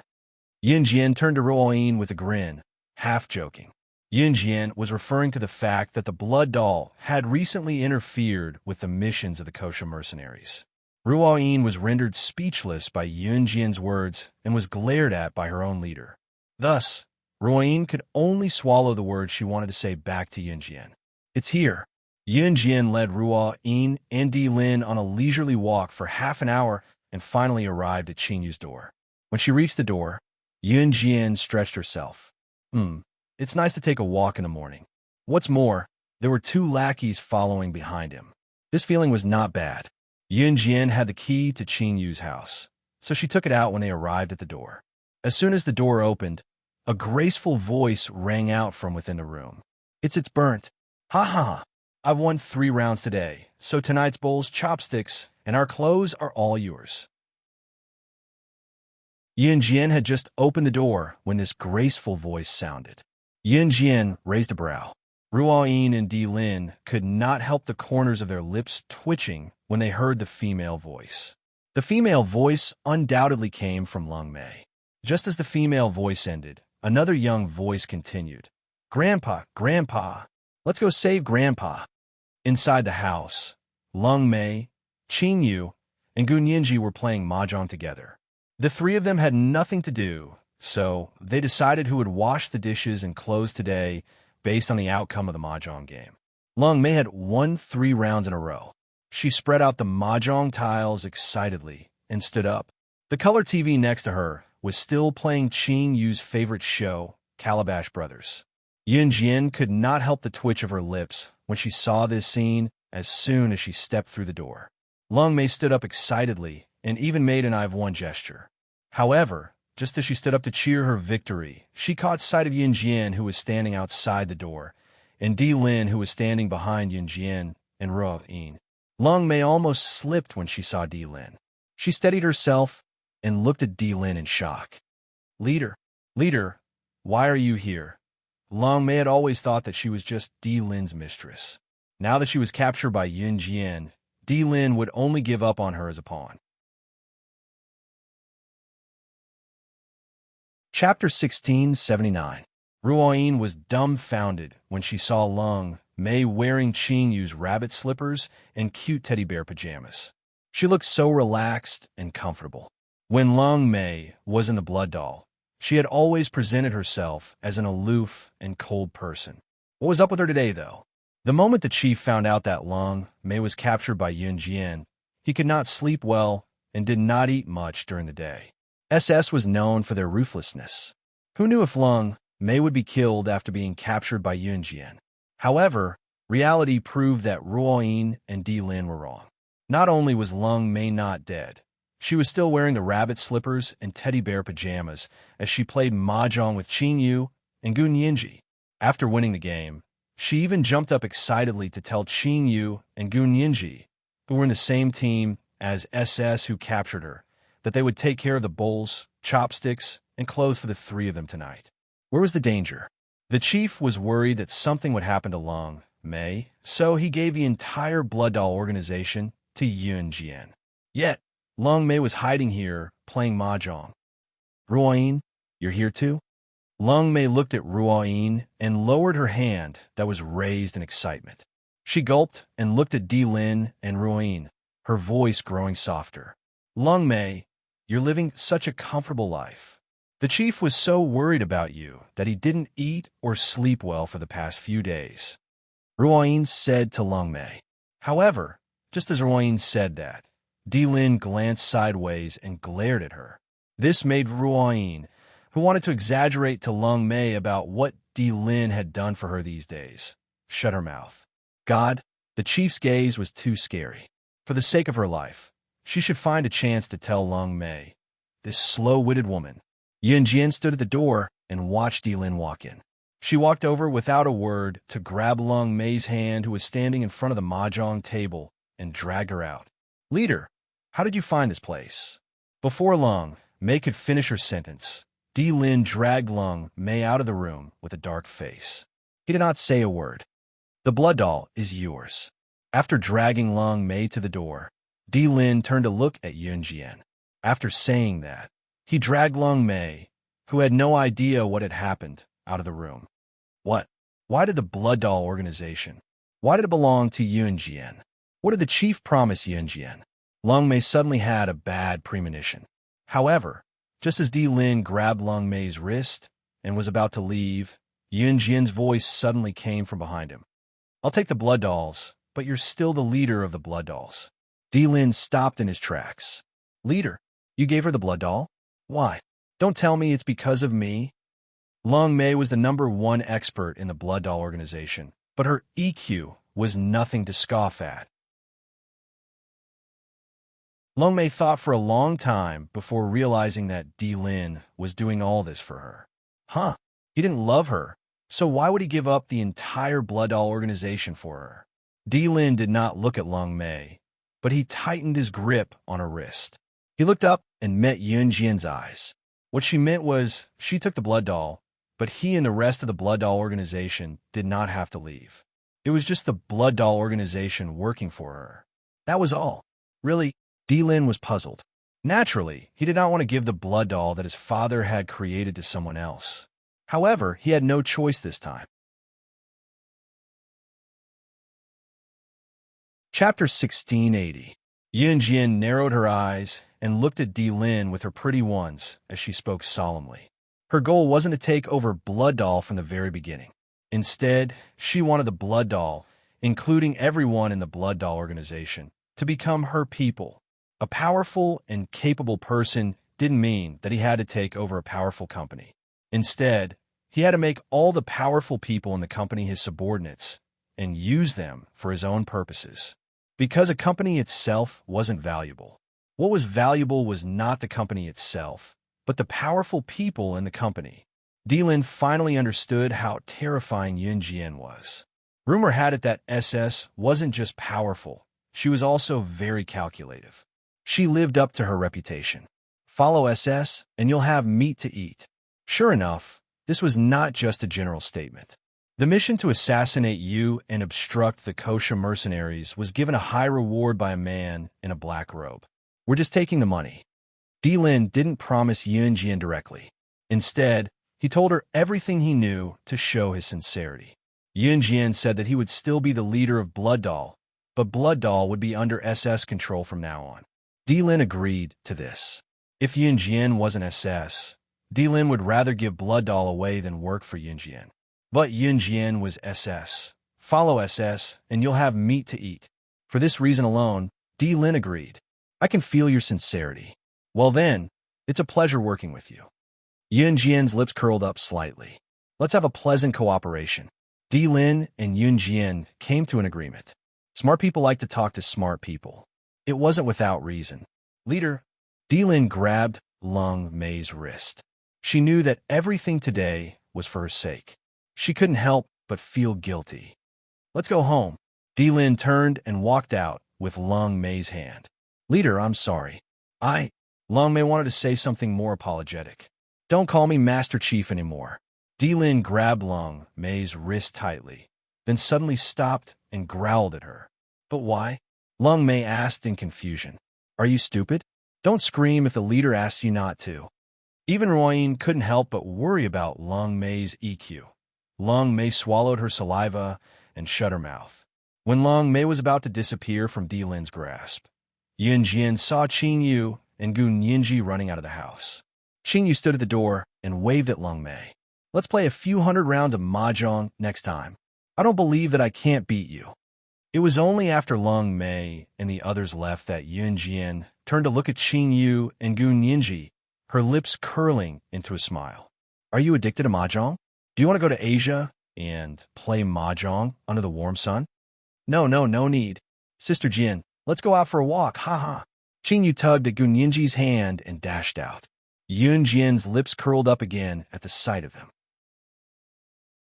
It was then that her phone rang. Looking up to see that it was Zhang Xiaofeng calling, Yun Jian looked up slightly and answered the call. Just as the call connected, the voice that came from the other end was not Zhang Xiaofeng, but Ling Yichen. Ling Yichen spoke to Yun Jian in a hopeless and shaky tone. His voice came from the other end of the phone, accompanied by howls of pain and despair. Chapter 1681. Ling Yichen's words were laced with deep despair, sorrow, and trembling. It was so soft that Yun Jian would not have heard it if she did not listen carefully. Such emotions would only be expressed when one's family member or important friend was in trouble. Such emotions were indescribable with words. It was a feeling of despair and sorrow dominating. Unable to speak due to the pain, one would tremble from fear, and the feeling that one had no future. Ling Yichen was in such a state now. Zhang Xiaofeng and Chun Sini were Ling Yichen's best friends. Therefore, when something happened to Chun Sini, Ling Yichen was dumbfounded. Although he was close to Chun Sini, it was not as close as Zhang Xiaofeng and Chun Sini. Ling Yichen used Zhang Xiaofeng's phone to call Yun Jian because Zhang Xiaofeng could not say a word after calling Yun Jian. How could Zhang Xiaofeng say something like that? Even the doctor said that Sini was dying.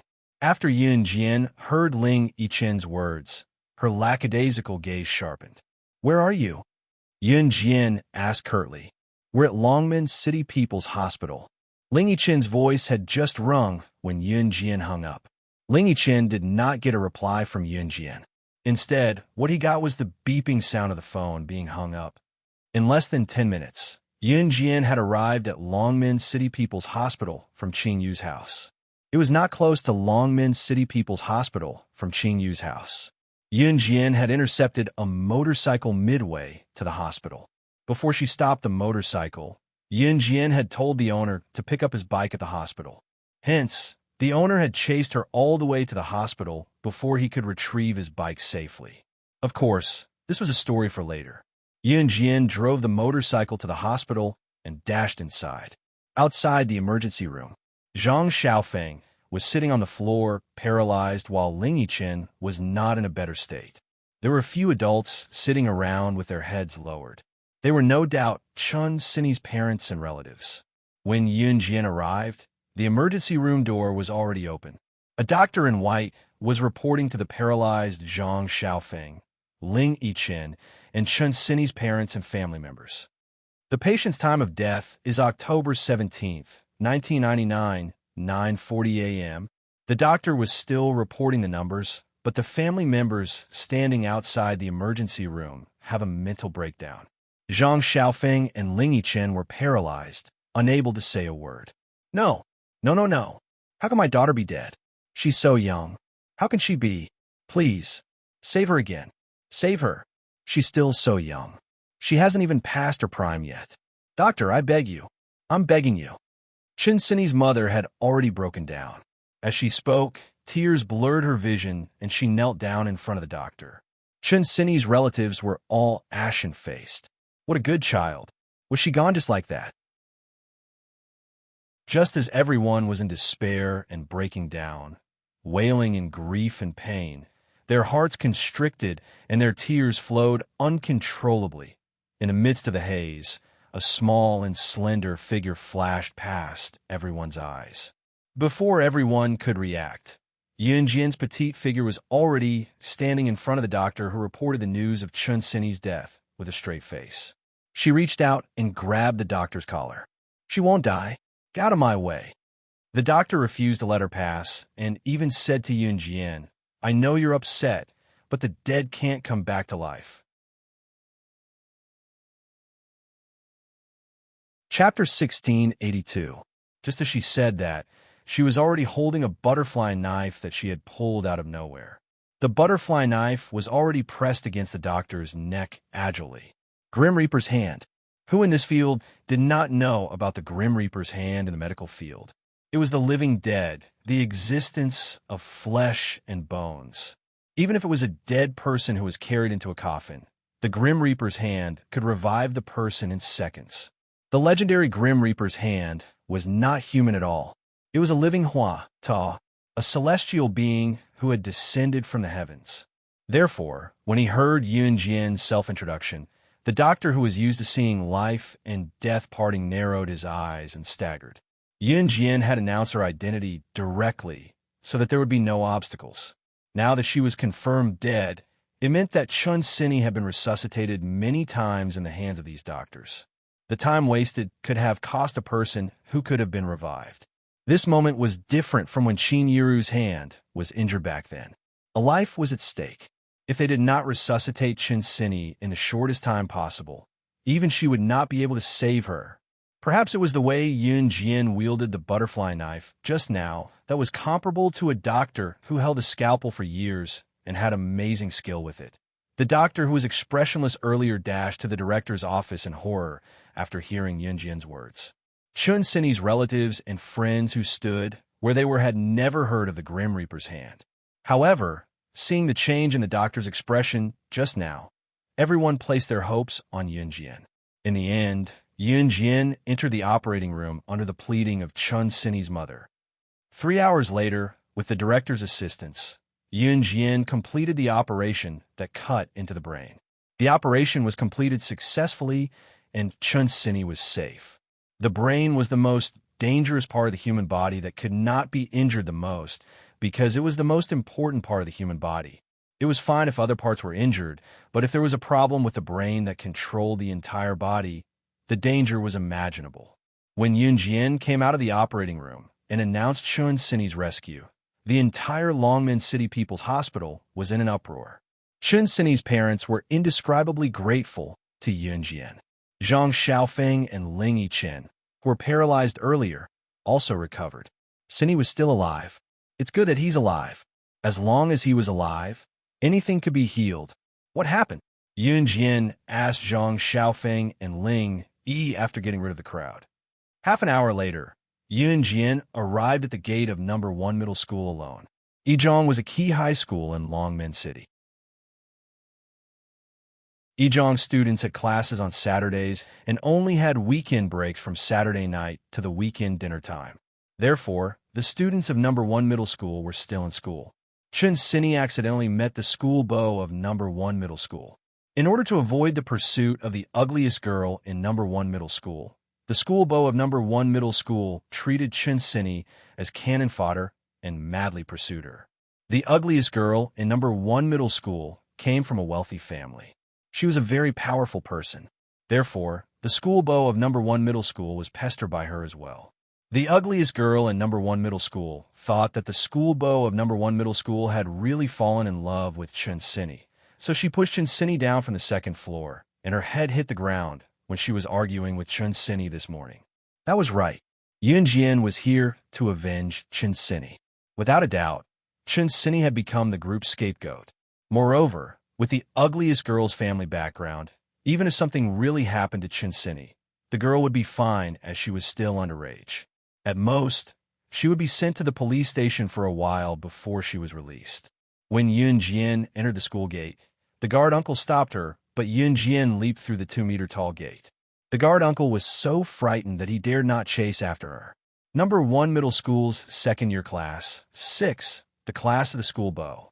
Hee, Chung Jun, that Shinsini from first-year class 2, is in deep trouble because of you. She might not even be alive now. Aren't you afraid? A boy was talking to another good-looking boy. Puffed. If you didn't mention it, I would have forgotten about her. Hey, I didn't push her. Why should I be afraid? The boy called Chung Jun said confidently.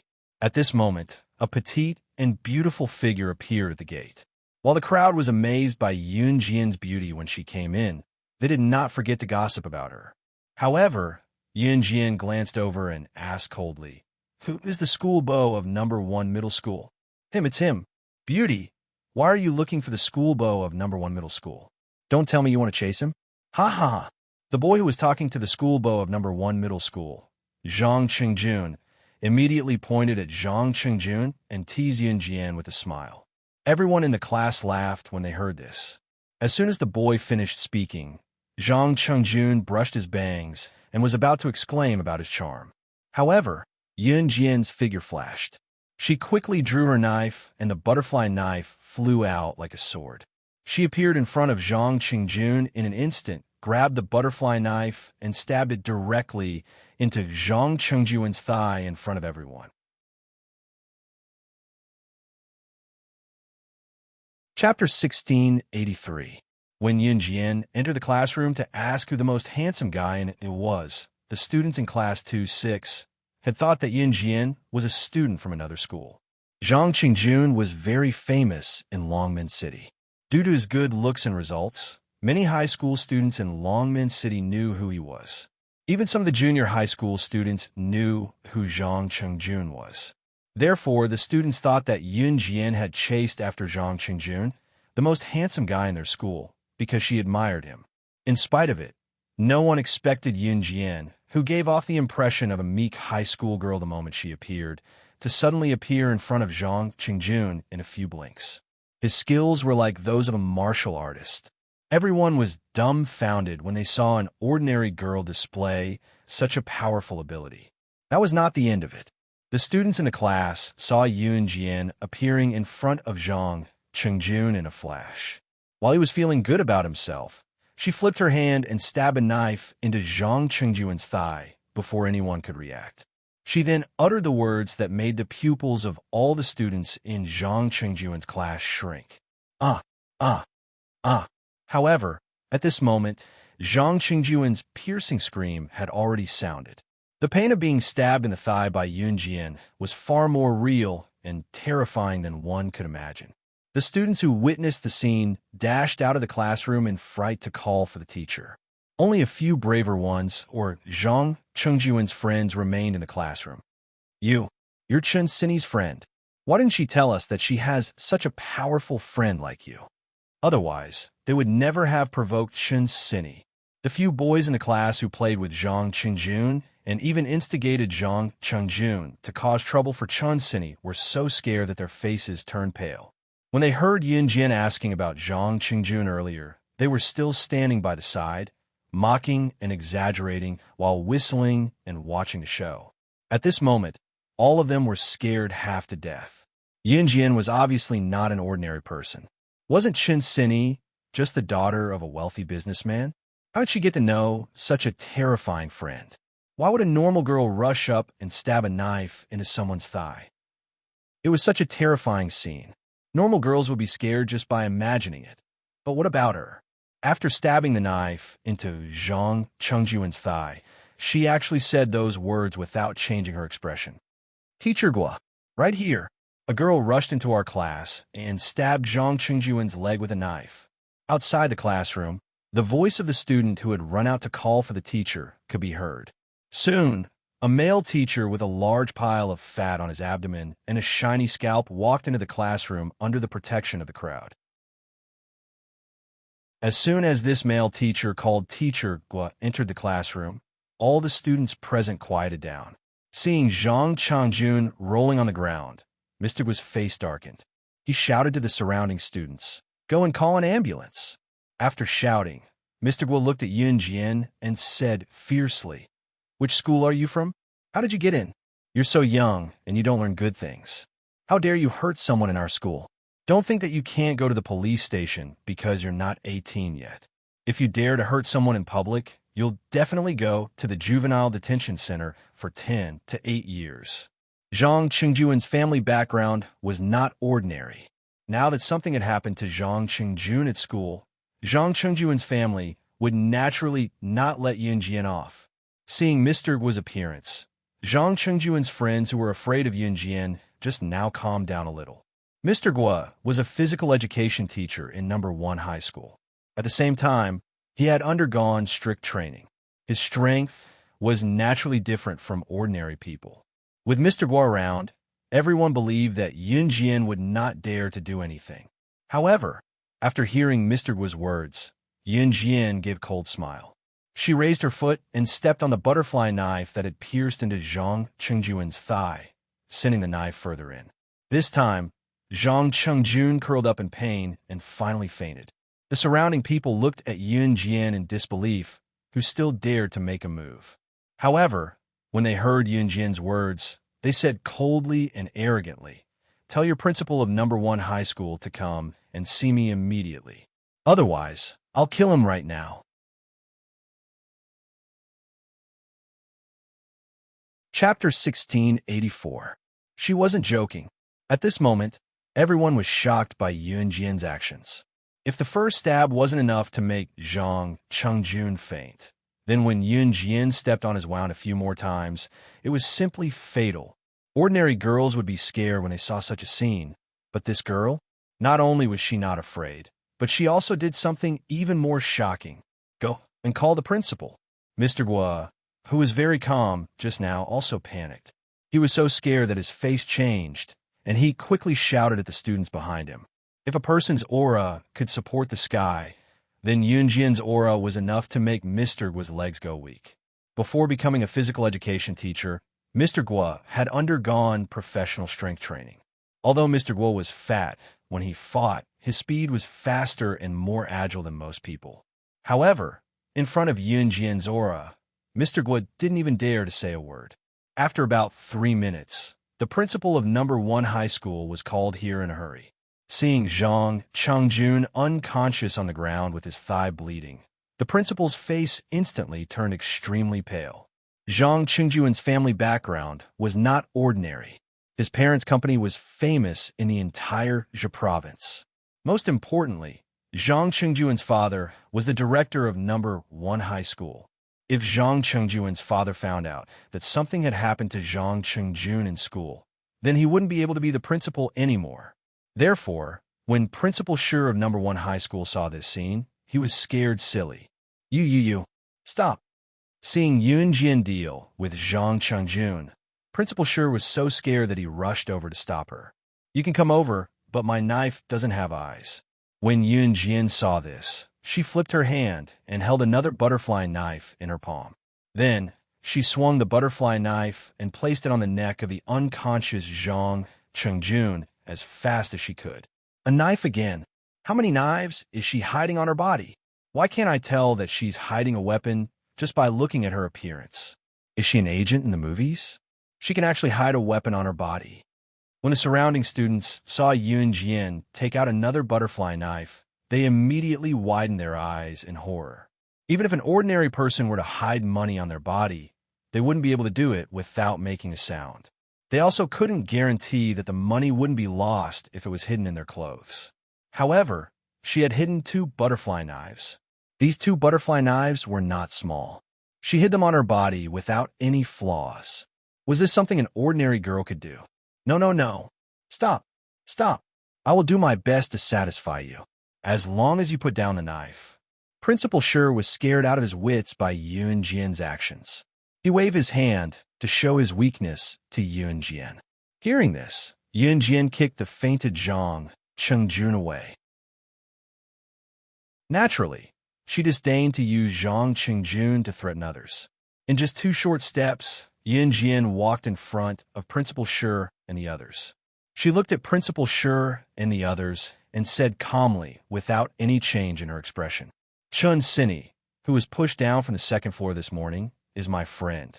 She was almost declared dead and was barely saved. However, because this incident left her with severe repercussions, I request that your school handle this matter impartially. The culprit who pushed Chun Sinny down from the second floor was the ugliest girl in number 1 middle school. Her name was Chun Yaching. After Chun Sinny's accident, Chun Yaching was brought back home by her family. Because Chun Yaching came from a wealthy family, her father was the richest man in the entire southern region. Therefore, Principal Shi didn't dare to expose Chun Yaching.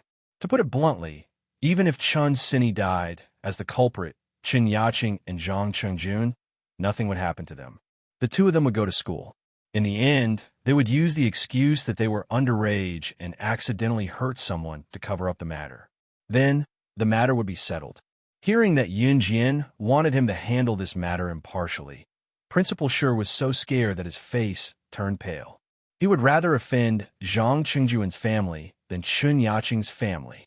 What if I don't agree? Principal Shi's voice became louder. Compared to Zhang Chengjun, Chun Yaching's family was even more terrifying.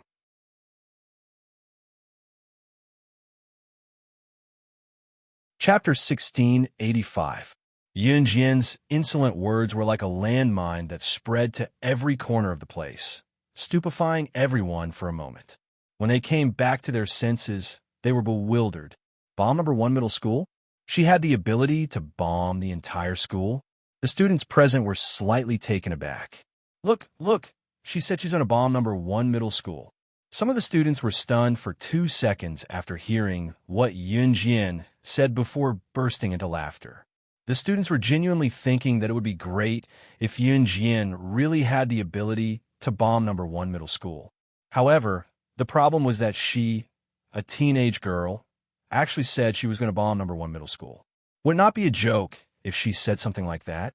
The students around them could not stop guffawing when they heard what Yun Jian said, but Principal Shi and Teacher Guo could not bring themselves to laugh. So arrogant at such a young age. As the principal of number 1 middle school, I've given you a chance, but you're so stubborn. You're a lunatic. Principal Shi shouted through gritted teeth at Yun Jian. Even Principal Shi was infuriated by what Yun Jian said. Yun Jian smirked when she heard that. Yun Jian then dialed a number right in front of Principal Shi. Coordinates to the principal's office in Country Zhejiang Province, Longmen City number 1 middle school. Lock on and bomb it. The students who thought that Yun Jian was joking thought that Yun Jian was crazy when they heard what Yun Jian said. She's from a mental hospital, isn't she? Let's go tie her up and send her back to the mental hospital. A male student at the side seemed to have snapped out of it as he pointed at Yun Jian and said to the group, "Other than a lunatic, who else would do such a series of things just now? Other than a lunatic, no one else would do what Yun Jian did, right? Stabbing someone's thigh, saying she was going to bomb the school, and even dialing a number. No normal person would do that. Actually, the male student only said this because he wanted to take a few bites of Yun Jian's tofu when he rushed over to tie her up. Even if Yun Jian was really crazy, how could there be such a beautiful, crazy person in the world? The surrounding boys were all thinking that if Yun Jian was really crazy, when Yun Jian returned to the mental hospital, they must go to the mental hospital one by one to find her. Do some disgusting things. Boys in their youth wouldn't think too much about the future, but some boys would even do things that they shouldn't do in order to show off their prowess. As a result, many girls in the real world were deceived by boys of this age with flowery words, and in the end, they ended up in a miserable state. After listening to the male student's words, these boys started to fantasize. If Yun Jian was really a patient who escaped from a mental hospital, then wouldn't they be able to do whatever they wanted? However, just as this group of disgusting boys were imagining things that they couldn't accept and were about to walk towards Yun Jian one by one, trying to suppress Yun Jian together, in the distance, a loud roar came from the office building. Boom! That sound was so loud that it almost shook the sky, as if the eaves were about to collapse. Hearing this loud sound, the boys who wanted to do something, as well as Principal Shi, Teacher Guo, and the others, were all shocked. When the sound of the explosion had just subsided, Principal Shi suddenly trembled. After he came to his senses, he ran from the classroom to the classroom corridor as fast as he could. From the classroom corridor, one could see the office building in the distance. At this time, everyone could clearly see that in the office building in the distance, only the principal's office had been directly blown up. The other rooms in the office building were intact. Seeing this scene, the principal screamed, "My office! My office!" At this point, the principal and all the students present looked at Yun Jian fiercely. What she just said was true. Who the hell was she? She could actually order people to directly target and blow up an office. At this moment, everyone's faces looked as if they had eaten dog shit. They couldn't bear to look at it directly. Chapter 1686. Everyone at the scene was shocked, especially Principal Shi. You.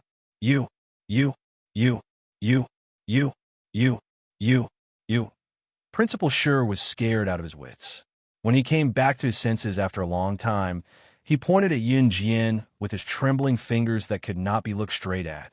Shaking like a ball, he shouted a string of "you," but no words came out of his mouth in the end. It could focus on the sniper's spot on the office floor.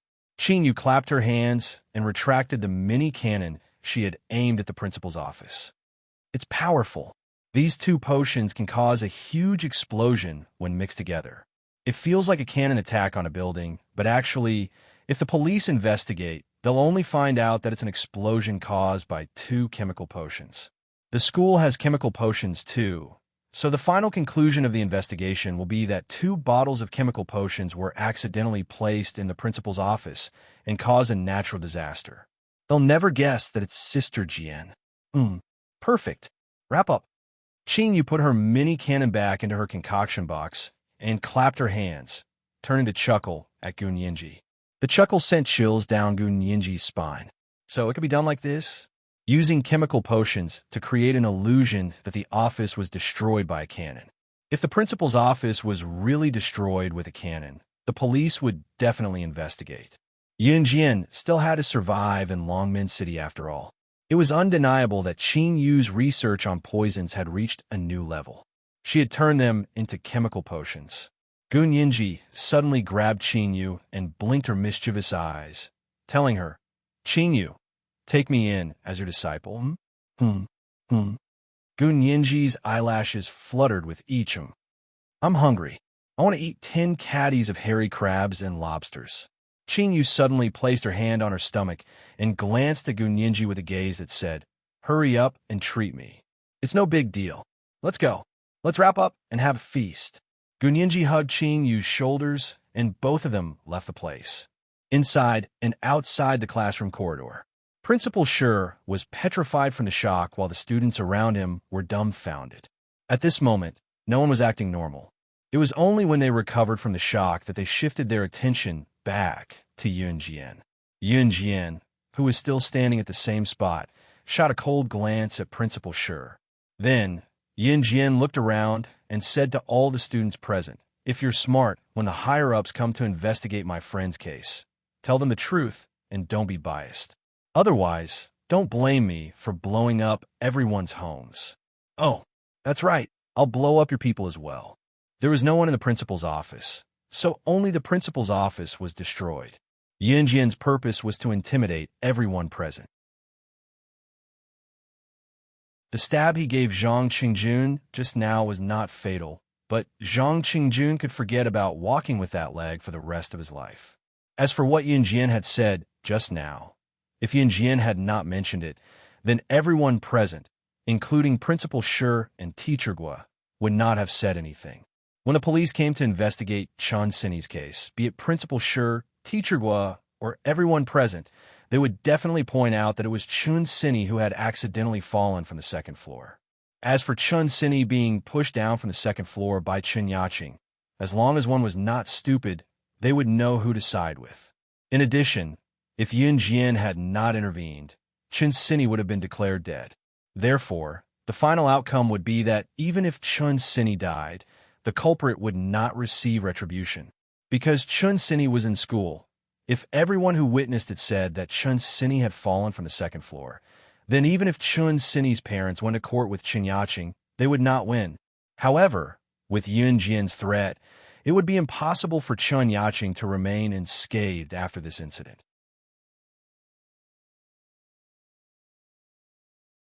Chapter 1687. Zhang Qingjun was sent to the hospital by the ambulance that came later. No one dared to stop Yun Jian from leaving Yihai. Everyone was eager for Yun Jian to leave when she was faced with such a terrifying person. Principal Shi dared not stop Yun Jian, all the more. Of course, he would not let the matter go just like that. She had blown up his office. The police would definitely investigate. He would say more when the time came, including Zhang Chengjuan's injury, and have the police deal with Yun Jian as well.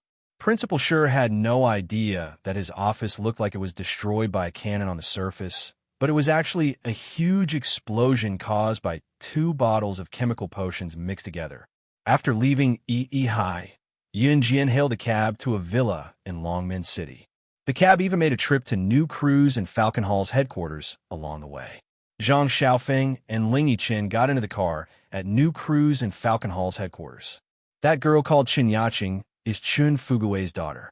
Chun Fugui is the richest and most powerful tycoon in the southern region. He's currently staying in Longmen City's Jiefeng Road's villa. Once Zhang Xiaofeng and Ling Yichen got into the car, the latter told Yun Jian what he found out about Falcon Hall. Zhang Xiaofeng, Chun Sini, and Ling Yichen were usually helping Zhang Zhifan manage New Cruz when they had nothing to do. When New Cruz and Falcon Hall collaborated, Zhang Xiaofeng, Ling Yichen, and Ling Yichen worked together to manage Falcon Hall in secret. Zhang Xiaofeng, Ling Yichen, and Ling Yichen were all geniuses with plenty of ingenious ideas. Now that New Cruz had become Country Z's leading brand, Zhang Xiaofeng and Ling Yichen's help was indispensable. If Chen Yaqing knew what Chen Sini was doing in New Cruz, she would not dare do anything to Chen Sini. Although Chen Yaqing's father was the richest tycoon in the southern region, he was nothing compared to New Cruz. Go to Jiefeng Road, Yun Jian said to the cab driver with a grim expression. Jiefeng Road, Villa Forest. There were many villas here, but there was only one villa that was the biggest on Jiefeng Road. This villa was naturally Chen Yaqing's home. At this moment, the guard at the entrance of the villa was still watching the door while munching on melon seeds. At first glance, he saw a slender young lady with 2 handsome young men following behind her. Each of them had their own strengths as they walked towards him. The young girl walked to the front, and the 2 youths behind her were like her subordinates.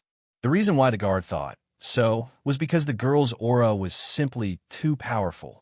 She was so powerful that the guard could only watch as Yun Jian stood in front of the door, cracked the password lock, and walked into the villa within 3 seconds. It was only after she had walked far away that the guard reacted. Hey. He couldn't leave. You can't leave. By the time the guard chased after them, Yun Jian and the other 2 had already disappeared. Rich and powerful families often held parties. At this moment, Chun Fugui had invited all the socialites and handsome men of the same age to hold a party at his house. Chen Yaqing was also wearing a gorgeous dress and chatted with the handsome men of the upper class as if nothing had happened. Your daughter is becoming more and more beautiful. In the corner, a bald middle-aged man praised Chen Yaqing against his conscience. In fact, Chen Yaqing's ugliness was unrivaled. Chen Fugui was amused when he heard that. He even nodded and clinked his wine glass with the middle-aged man's. However, at the moment when the 2 wine glasses touched, the door was kicked open. The door was not kicked open, but was directly kicked open from outside. The entire door was spread on the ground like a carpet. This sudden turn of events caused everyone present to be shocked. Outside the door, a slender young girl stopped and entered. Behind the young girl were 2 handsome men. Seeing that this young lady was the one who kicked open the door, Chun Fugui was stunned. He didn't seem to have invited her, right? How dare she kick open the door of his house? Who are you, and what are you doing here? Do you know where this is? How dare you be so arrogant? Chun Fugui stood out and shouted at Yun Jian.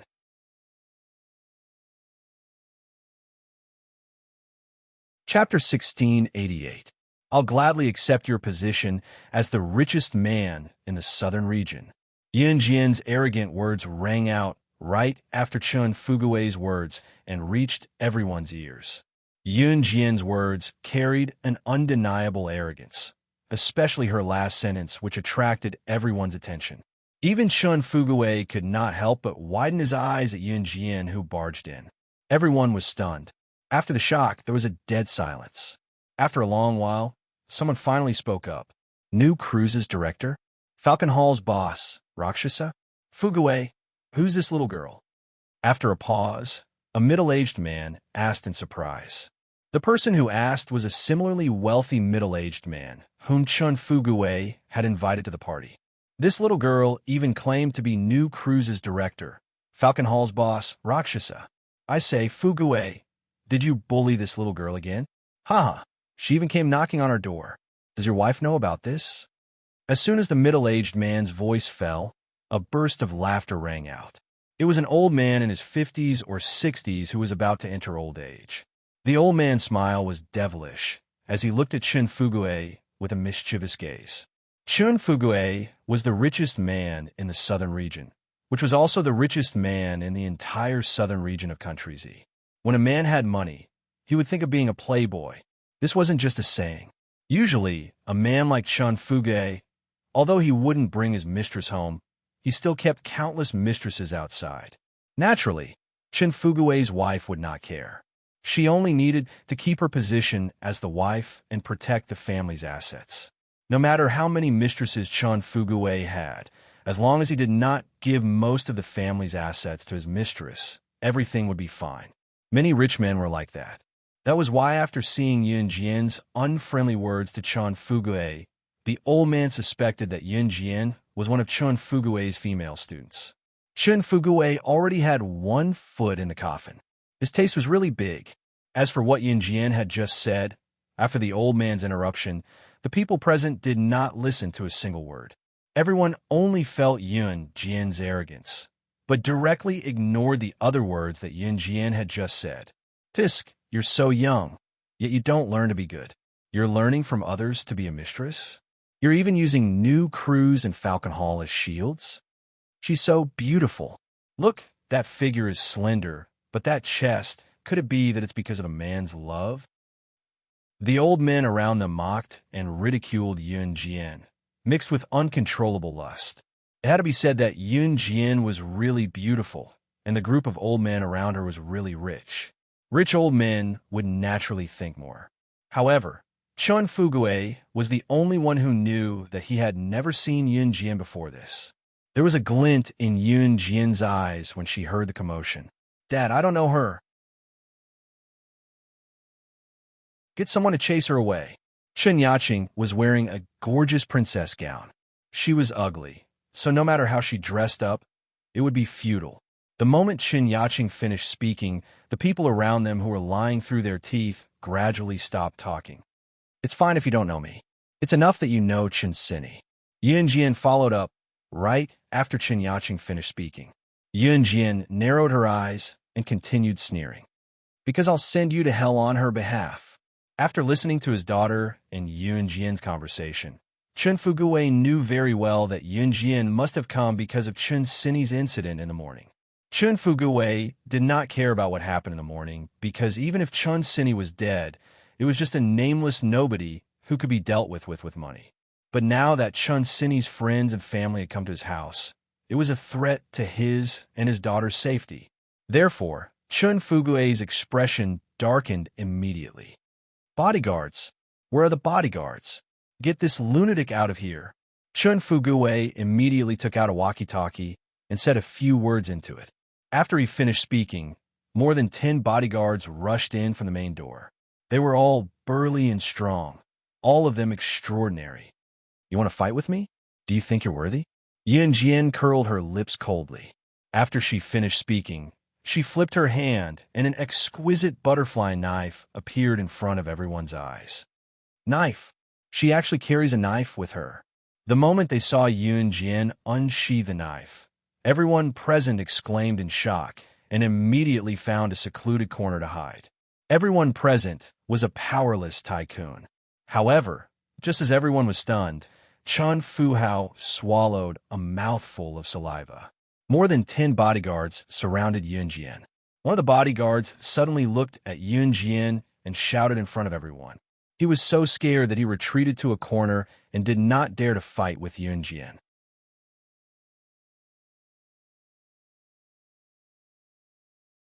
Chapter 1689. This bodyguard was obviously one of the bodyguards who witnessed everything when Yun Jian went to Cheetah Bodyguard Company for training and defeated Lin Kuei, the chief bodyguard of Cheetah Bodyguard Company. This bodyguard was a member of Cheetah Bodyguard Company. At this moment, when he saw Yun Jian and recalled Yun Jian's skills, he was almost scared to death. This bodyguard was hired by Chun Fugui to protect his personal safety and happened to be a bodyguard of Cheetah Bodyguard Company. But after seeing Yun Jian, this bodyguard actually retreated to a corner? And what did this bodyguard say just now? Lin Kuei is the most powerful chief bodyguard of Cheetah Bodyguard Company. For a big shot like Lin Kuei, he was a famous big shot even in the international arena. You're saying she defeated Lin Kuei? This kind of thing, how is it possible? The old man who caused everyone present to have a different view of Yun Jian's face gradually sank. His face was changing at the speed of light. The old man's eyes widened in fear as he looked at Yun Jian in disbelief. Who was Lin Kuei? For example, even Chun Fugui, who was the richest man in the southern region, couldn't invite Lin Kuei to be his bodyguard. For a person of Lin Kuei's status, only an absolutely important person would be able to move him. Moreover, Lin Kuei's status in the international community was well known. Hiring a bodyguard was a way for some rich people to protect their own lives. Generally, no matter what kind of accident happened, the bodyguard would not withdraw before the employer safely left. If the bodyguard did so, it would be a violation of the contract and the compensation would be deducted. The bodyguard company would even have to compensate the employer for the bodyguard. Not only that, it would also affect the company's reputation. All the bodyguards were aware of this, so sometimes even if their lives were in danger, they would not back down. But the bodyguard who said that Yun Jian defeated Lin Kuei was so scared by Yun Jian that he directly retreated to a corner. It was conceivable that in his impression, Yun Jian was even more terrifying than compensating the employer. Therefore, everyone present was frightened by the bodyguard's action and behavior. How is it impossible? I saw her defeat Lin Kuei with my own eyes. Moreover, he only used one move to defeat Lin Kuei. He really only used one move. One move. The bodyguard immediately replied to the old man in a frightened voice. When the crowd heard this, their expressions changed rapidly. What? She defeated Lin Kuei from your Cheetah Bodyguard Company in one move? As soon as the bodyguard finished speaking, many frightened and shocked voices sounded from the surroundings. Just now, the bodyguard said that Yun Jian had defeated Lin Kuei. This was already unbelievable, but the problem was Yun Jian defeated Lin Kuei in one move. What kind of power was this? Was she really just a teenage girl? At this moment, Chun Fugui recalled what Yun Jian had called herself. The chairman of New Cruise? Falcon Hall's boss Rakshasa? Could it be that she really, Chun Fu Hao, gulped hard? If Yun Jian was really the owner of New Cruise and Falcon Hall, it would not be good to have another enemy, even though it would not cause him to go bankrupt. Moreover, he had heard that New Cruise's chairman and Falcon Hall's Rakshasa were both young women. Therefore, Chun Fugui wanted to make peace with Yun Jian. He spoke to Yun Jian. Your friend isn't dead, right? How about this? Let's both take a step back. How much does your friend want? I'll write her a check. Is that okay? Chun Fugui was not sure of Yun Jian's identity, so he had already taken a step back when he spoke to Yun Jian. He had to take a step back because of Yun Jian's shocking power. Chun Fugui was known for being unreasonable. His willingness to take a step back was already unbelievable to the crowd. Just as Chun Fugui spoke, however, Yun Jian's cold voice rang again. She spoke without backing down. She did not back down and said, "We don't need money." At this point, she paused. "Then what do you need?" Chun Fugui's expression darkened. "I want her dead." As soon as the words were spoken, Yun Jian moved at a speed that was invisible to the naked eye. She went around Chun Fuguwei and appeared before Chun Yaching in a flash, kicking her to the ground.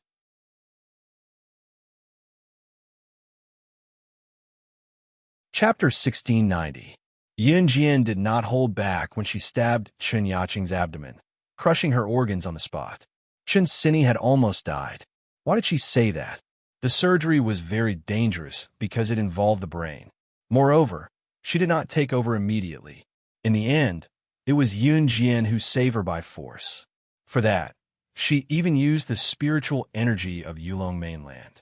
If she used the spiritual energy of Yulong mainland on Earth, her cultivation base would not improve for 100 years.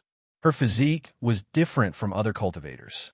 Others could not improve their cultivation base for 100 years. But if she used her spiritual energy on Earth, there would be no improvement for 10 years. To save Chun Sini, to be the first friend she met in Longmen City, Yun Jian was willing to not develop her spiritual energy for 10 years. There was a limit to a person's patience. Some things could be forgiven, but others must pay a painful price. Even if Chun Sini did not die, her brain had been ruptured and she could no longer run or do any strenuous exercise in the future. The after effects would last forever. After knowing that Chun Sini might die, Chun Yaching dressed herself up prettily and attended the party as if nothing had happened. Yun Jian was indeed different from her past life after her rebirth. It did not mean that she would tolerate everything. Chun Yaching must die today. After the knife stabbed into Chun Yaching's abdomen, Chun Yaching cried out in pain. Yun Jian narrowed her eyes. After she stabbed the butterfly knife into Chun Yaching's abdomen, she moved the knife from her abdomen to her heart, sending Chun Yaching to hell by disembowelment. Blood gushed out like a hot spring and dyed the floor of Chun Fuguwei's living room red. Chun Yaching died on the spot. Qing, you killed Qing. I'm going to kill you. I'm going to kill you. Chun Fuguwei only recovered from his shock after a long while. His pupils constricted, and he broke down completely the moment he saw Chun Yaching's death. Go to hell. I want you to pay with your life. I want you to pay with your life. Chun Fuguwei had completely broken down. He flew towards Yun Jian, roaring as he rushed towards Yun Jian. Color drained from everyone's faces from Yun Jian's behavior. She actually killed Chun Yaching. How dare you? You actually... Before Chun Fuguwei could reach Yun Jian kicked Chun Fuguwei away. She followed closely behind and kicked Chun Fuguwei in the stomach. Why wouldn't I dare? Not only you, but everyone here today will be destroyed because of you. At this moment, Yun Jian's gaze was terrifyingly cold. Even Zhang Xiaofeng and Ling Yichen were a little shocked. The moment Chun Fuguwei was kicked to the ground by Yun Jian, he was so scared that he couldn't stop trembling. The moment Yun Jian killed Chun Yaching, the people around them screamed and ran for the door. However, before she could reach the entrance, she saw Qing Yu and Gu Nianji leading a dozen women in black with a skull mark on their wrists walking in from outside. At the same time, the people Qing Yu and Gu Nianji brought stopped the people in the room from running out. Sister Jian, Qing Yu and Gu Nianji greeted Yun Jian with a nod when they saw her. Who are they? The people present paled when they saw the people Qing Yu and Gu Nianji brought in. They have skulls on their wrists. Isn't that the mark of the ancient killer mercenary group? What? The people present were paralyzed on the spot. Why are the Kosha mercenaries here? Someone shouted in horror. Momo, could it be? Someone suddenly looked at Yun Jian. Could she be one of the Kosha mercenaries? Yun Jian, who had her foot on Chun Fuguwei's stomach, had her back facing Qing Yu, Gu Nianji, and the dozen Kosha mercenaries behind them, as she spoke coldly that would decide everyone's fate. The chilliness of her words sent chills down everyone's spine.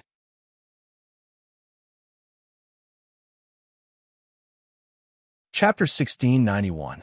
That one sentence had decided everyone's fate. They could only blame themselves for befriending Chun Fuguwei. For a moment, the sounds of slaughter were heard. Standing among the corpses, Yun Jian's expression was calm, making it impossible to tell if she was happy or sad. Zhang Xiaofeng and Ling Yichen felt like they were looking at the god of slaughter. Yun Jian, who stood among the corpses and pools of blood, was a perfect match for the scene. It was as if she was meant to live in such an environment. At that moment, Yun Jian felt like she had returned to her past life, the world where blood was spilled. It was an era filled with bloodshed. The next day, something major happened in Longmen City. The richest millionaire in the southern region was having a party, but unfortunately, a fire broke out. The doors were shut tight, and everyone was burned to death by the raging fire. There were no exceptions to the disaster.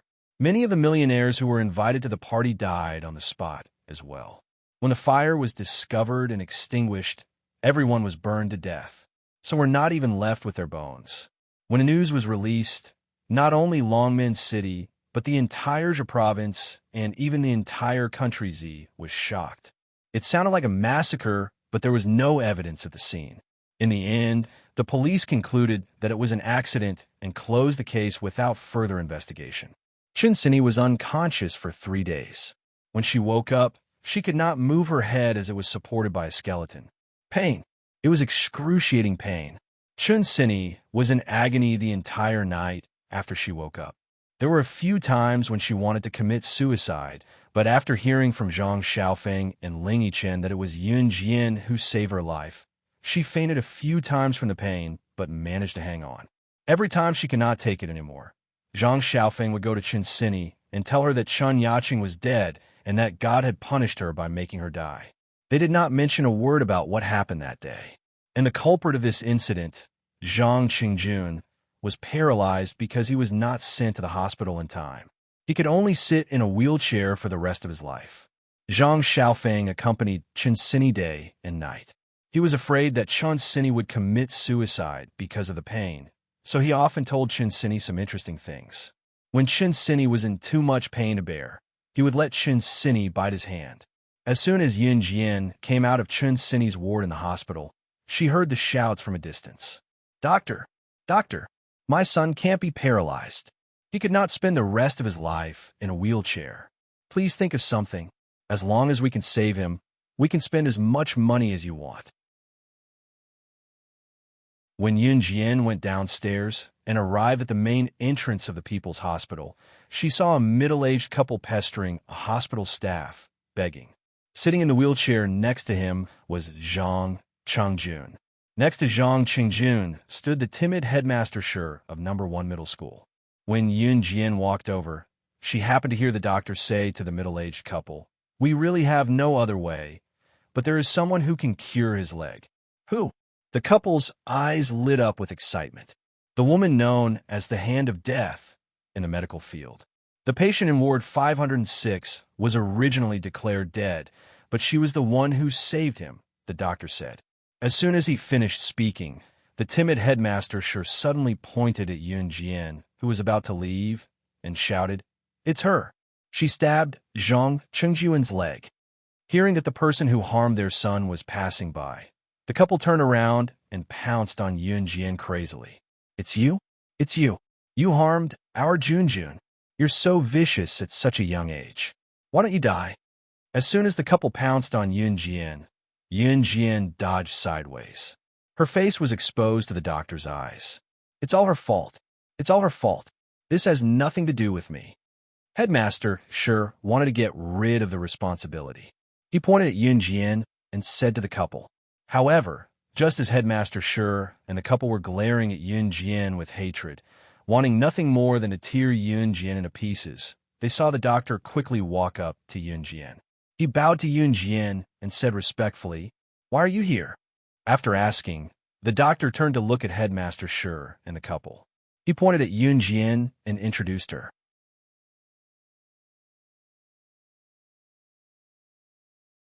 Chapter 1692.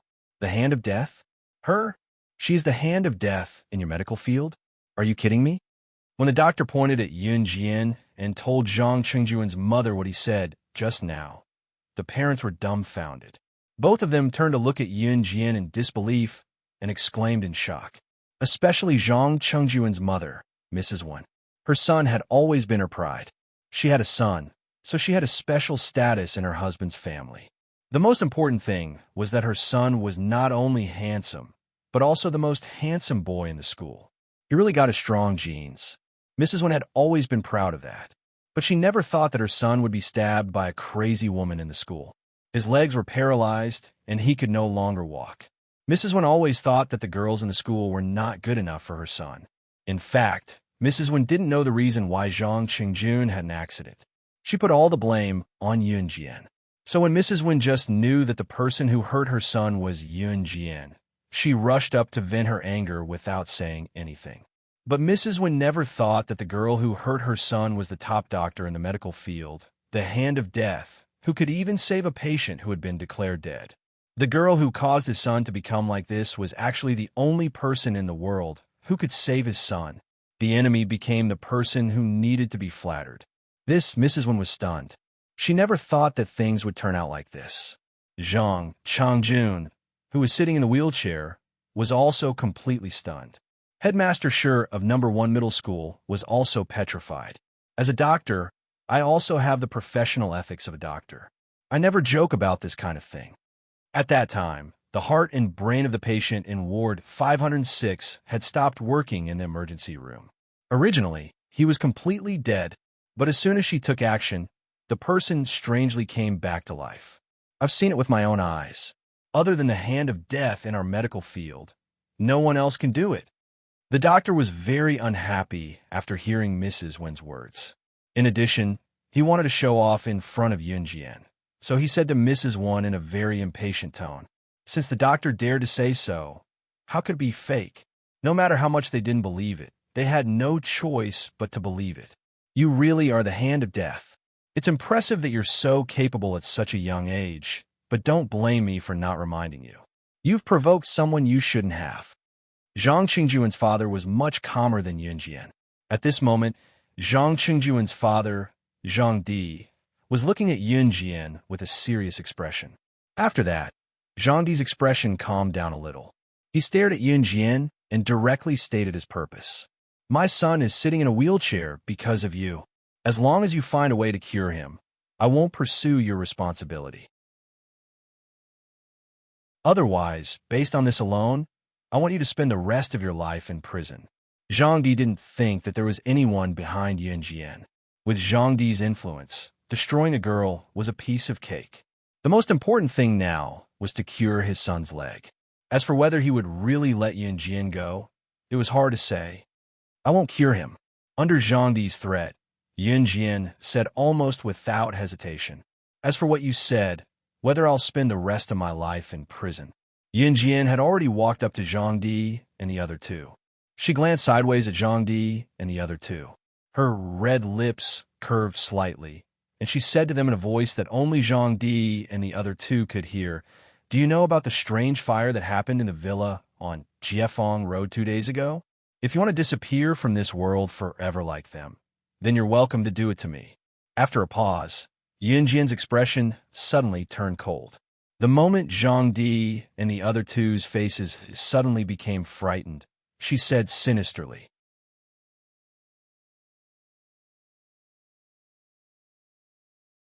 Chapter 1693.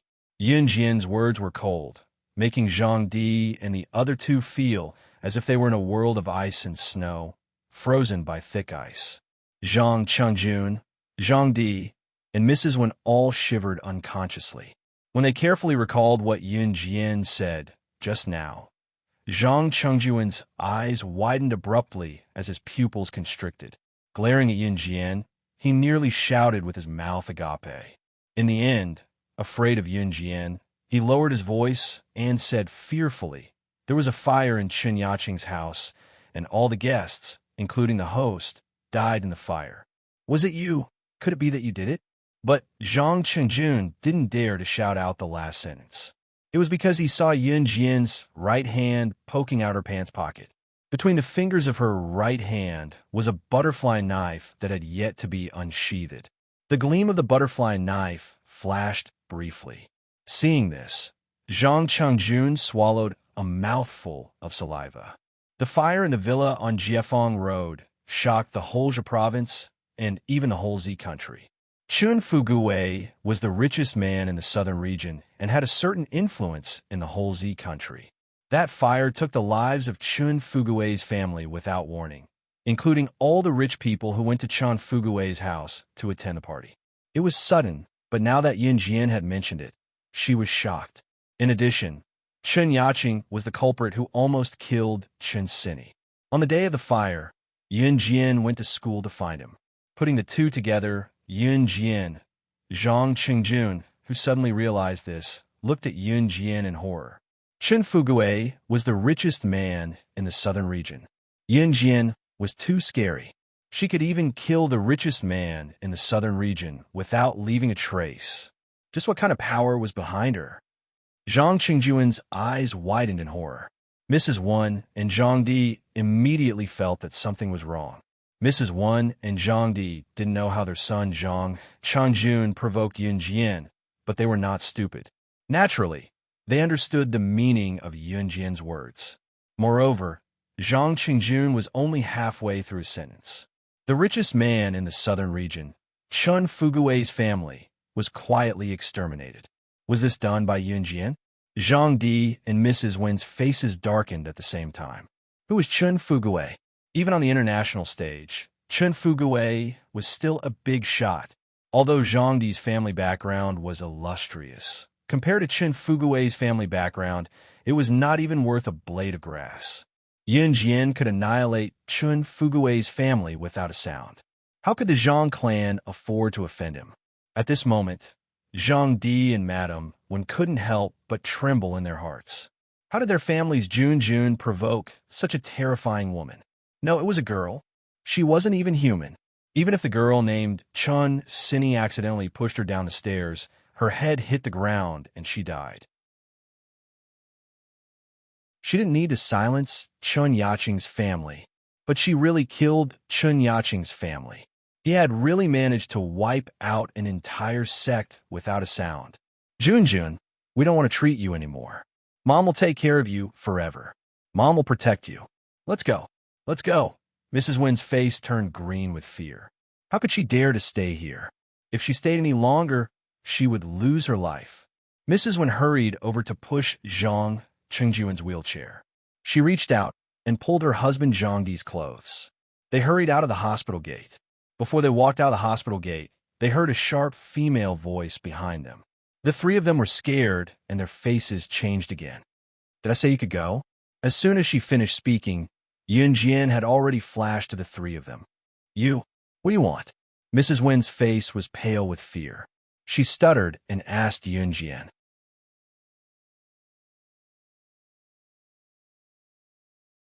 Chapter 1694. Kowtow and apologize before leaving? Why? Zhang Qingjun naturally knew what Yin Jian meant, but Zhang Qingjun's parents had no idea. Mrs. Wen didn't even know why Yin Jian did this to her precious son. In Mrs. Wen's and Zhang Di's eyes, their precious son did nothing wrong. It was Yin Jian's epilepsy that provoked Zhang Qingjun from the beginning. Maybe it was because their son was handsome and Yin Jian failed to pursue their son before. Then she went crazy and wanted to take revenge on him? Mrs. Wan and Zhang Di didn't know the situation, so Zhang Qingjun naturally didn't tell his parents how he used Chun Sini as a scapegoat to stop Chun Yaqing, the ugly girl who pursued him. However, he didn't expect that Chun Yaqing pushed Chun Sini directly down from the second floor during the quarrel. My son is already like this. What does he have to do with your friend? My son is an upright person. Why should he kowtow and apologize to your friend? Mrs. Wen was afraid of Yin Jian, but now they were at the gate of the hospital and there were many people around. Maybe it was a big hospital, so Mrs. Wen was very bold to reply to Yin Jian. You can ask your son whether he has anything to do with me or not. Today I must apologize. Of course, you can choose not to apologize. If you are burned alive in your sleep one day, it has nothing to do with me. Hearing this, Yin Jian knew that Mrs. Wan and Zhang Di must think that their son was innocent. Zhang Changjun definitely didn't tell Mrs. Wan and Zhang Di about the dirty and shameless things he did. He was the culprit who almost killed Chun Sini. After Yin Jian said this, Zhang Changjun was really scared. She was cruel that day. She mercilessly stabbed the knife into his thigh. The pain was still vivid in his mind. I was wrong. It's all my fault. I'm the one who harmed Chun Sini. I'll kowtow and apologize. I'll kowtow and apologize. I'll go. I'll go. Zhang Changjun shouted at Yun Jian and then told Mrs. Wan and Zhang Di what he did. Room 506. Chen Sini's head was held up, and she couldn't move. Compared to a few days ago, her head didn't hurt as much, but she could still feel waves of pain. The pain from a few days ago made her feel that there was no hope for her to live in this world. Now, she was obviously much better. Chen Sini's mother, Hixia, stood aside with her back to Chen Sini, wiping her tears. Chen Sini's father, Chen Jinchuan, stood aside and sighed in pain. Jinchuan, I've sent someone to ask around. This matter is not easy to handle. Zhang Qingjuan's father, Zhang Di, is a big shot.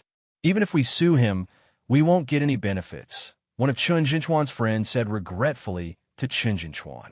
As Chen Sini's father, Chen Jinchuan naturally didn't want to let the matter rest. Then what can I do? Am I supposed to just watch my daughter suffer like this for nothing? Chen Jinchuan stood at the door so that Chen Sini, who was in the ward, would not hear him. He suppressed his voice and said painfully, was there really no way to deal with Zhang Changjun, the culprit? Just as Chen Jinchuan and his friends were standing there and the atmosphere was at its lowest point, suddenly a person was thrown in through the door. Everyone took a closer look. Wasn't this person Zhang Changjun? Outside the door, Yun Jian threw Zhang Qingjun into the room and walked over. She stepped on Zhang Qingjuan's back in front of everyone and knocked Zhang Qingjuan's head hard in the direction of Chen Sini's bed. Then, Yun Jian turned around and shouted at the door, you two, get in here and kowtow together. After that, Zhang Di and his wife, Mrs. Wan, who were still discussing how difficult it was to deal with, ran into the room trembling. They obediently knelt down in the direction of Chen Sini's bed.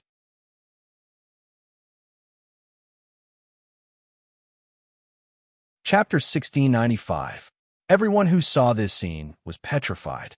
Principal Shi, who was with Zhang Di and Mrs. Wen just now, sneaked away. Yun Jian didn't bother to care about him.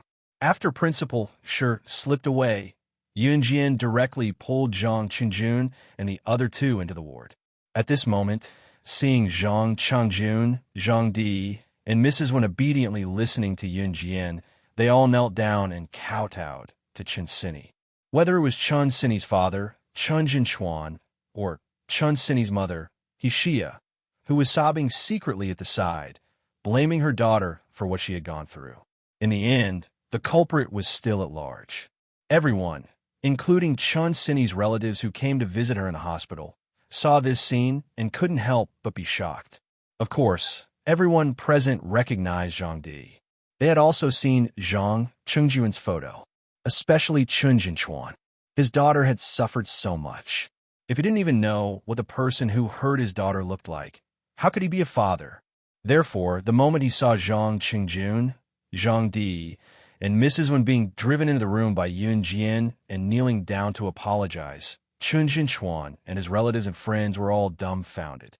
Jinchuan, this is the middle-aged man who had just said that Zhang Qingjuan's father was a big shot and difficult to deal with, saw this scene and came back to his senses after a long time. He had asked someone to ask whether Zhang Qingjuan's case could be solved. However, the news he got was that Zhang Qingjuan's father, Zhang Di, was very powerful. This was not easy to deal with. This also meant that even if Chen Sini couldn't be cured and died, it would be good for Chen Yaqing and Zhang Chengjun. Chen Jinchuan was not strong enough to deal with them at all. To be honest, if he was not strong enough and his family members were killed by others, nothing would happen to them at all. His family members died in vain. That was why the middle-aged man was so surprised. Who on earth was Yun Jian? How could she make Zhang Di and Zhang Chengjun, who even he and Chen Jinchuan couldn't handle, obediently kowtow and apologize to Chen Sini? How capable was this little girl? How could she make such a big shot like Zhang Di and his son take the initiative to apologize to Chen Sini? Naturally, Chen Jinchuan didn't know the reason. He stared blankly at the scene in front of him. It wasn't hard to guess that Yun Jian must be capable. That was why Zhang Di and Zhang Qingjun came to apologize. However, before anyone could react, Yun Jian brought Zhang Di and Zhang Qingjun here to kowtow and apologize to Qinsini. On the other side, Yun Jian stomped on Zhang Di's head, slamming it to the ground. Is that all you've got? I want you to kowtow and apologize, not wipe the floor and apologize. Yun Jian's chilling words rang in everyone's ears, eliciting a wave of fear in them. The fact that Zhang Di came to apologize to Qinsini was shocking enough. It was something that no one had expected. But this little girl? She dared to step on Zhang Di's head and asked him to apologize to Qinsini. Yes. I'm sorry, it's my son's fault. It's all my son Zhang Qingjuan's fault. I apologize to you here. I apologize to you. We won't dare to do it again. Zhang Di was afraid of Yun Jian. With Yun Jian stepping on his head, he kowtowed and apologized to Qinsini. In the end, his forehead was almost bleeding. Yun Jian stepped on Zhang Di's head. Seeing that Zhang Qingjun didn't kowtow hard enough, she stepped on Zhang Qingjuan's head again. Only the sound of kowtowing could be heard. That sound alone was enough to make people's hair stand on end, not to mention those who experienced it themselves. It was only when the trio's heads were bleeding from the kowtowing that Yun Jian released her foot and took a step back. Everyone saw a handsome man coming in from outside the gate. The handsome man stood there, hugged Yun Jian's waist from behind, and whispered softly in her ear that everyone present could hear.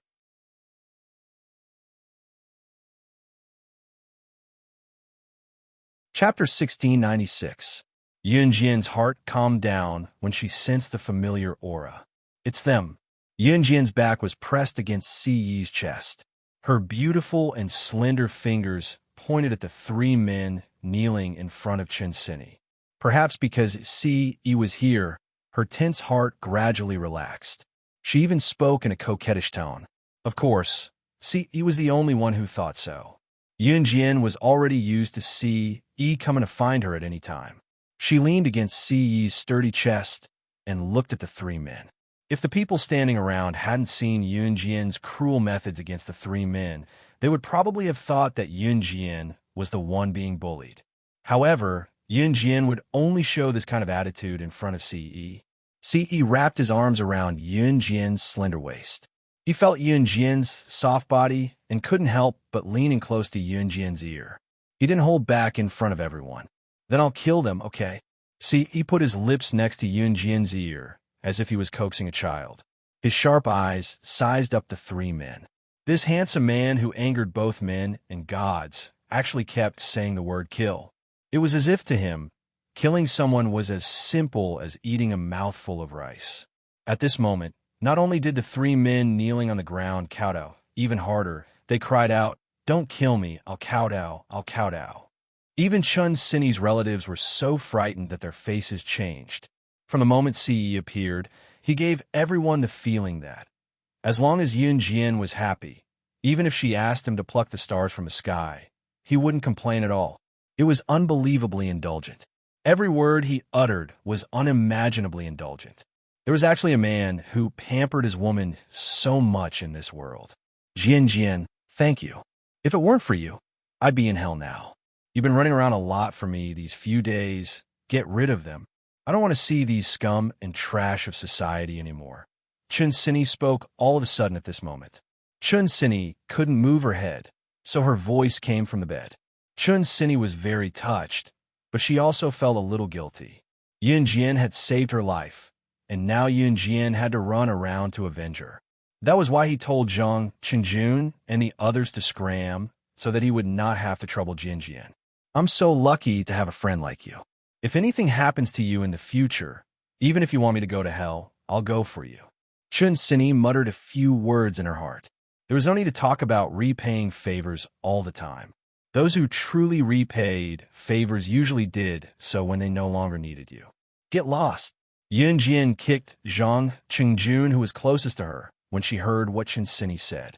This kick caused Zhang Qingjun and the other two to quickly get up from the ground. Zhang Qingjun was pulled back into the wheelchair, and the three of them ran away as fast as they could without looking back. It was true that C.E. wanted to kill Zhang, Qingjun, and the other two men, but he did not want to let go of Yun Jian's tender body after a while. Could he be blamed? His Xiao Jian's charm was too great. He had to get her in bed sooner or later, caress her soft body, hold her, and make a baby. Ci's hand was placed on Yun Jian's stomach without a trace. He pressed his lips together and thought wickedly. This place would bear his child sooner or later.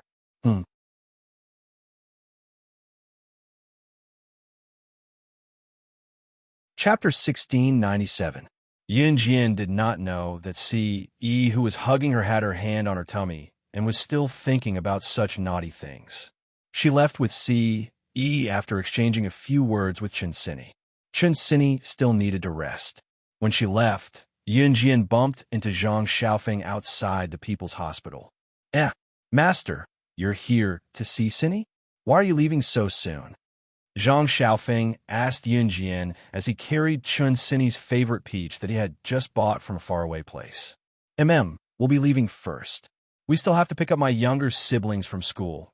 Yun Jian replied with a nod at Zhang Xiaofeng with pursed lips. Yun Jian had to pick up Xiao Yunju, Duan Li, and Duanya from elementary school because Qin Yiru was working overtime today. Yun Jian did not go to the military academy because Chen Sini had taken leave for the past 2 days. She stayed at home to help Qin Yiru fetch Xiao Yunju and the other two from school. Yun Jian did not go to school these 2 days because Chen Sini was not in a good condition initially. If she went to school, Chen Sini's condition would worsen and she would be done for. Therefore, Yun Jian stayed in Longmen City instead of going to school. She could rush here immediately if there were any changes in Chen Sini's condition. Since Qin Yiru was working overtime today and C.E. was back, Yun Jian and C.E. went to the elementary school to pick up Xiao Yunju and the other two from school. Xiao Yunju's school did not allow parents to enter as they were afraid that criminals would raid the school. There were only children in the school. It would be bad if something happened to them. Therefore, parents were standing at the school gate to pick up their children. They were surrounded by parents. Yun Jian and C.E. attracted a lot of attention because of their outstanding looks. Yun Jian was not short. She was already 1.65 meters tall.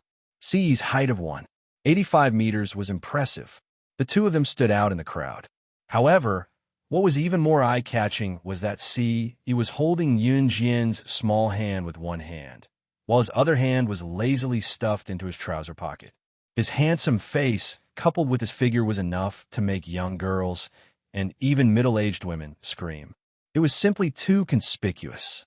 Xiao Yunju and the other two ran out of the school and threw themselves in front of Yun Jian and C.E.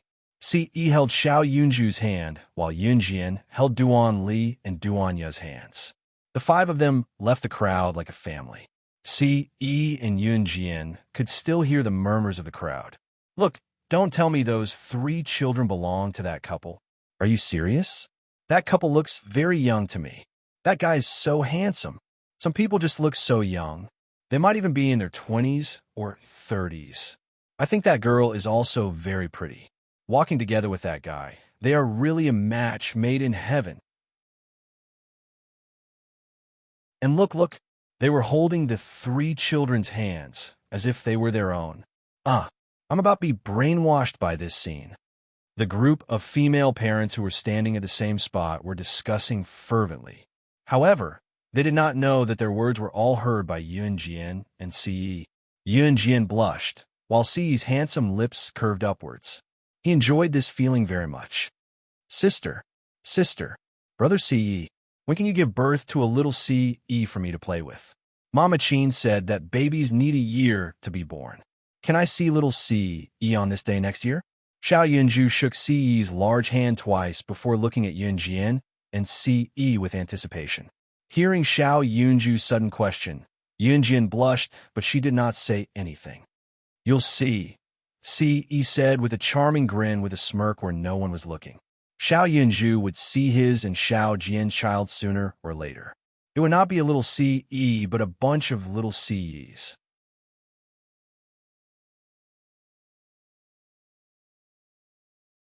Chapter 1698.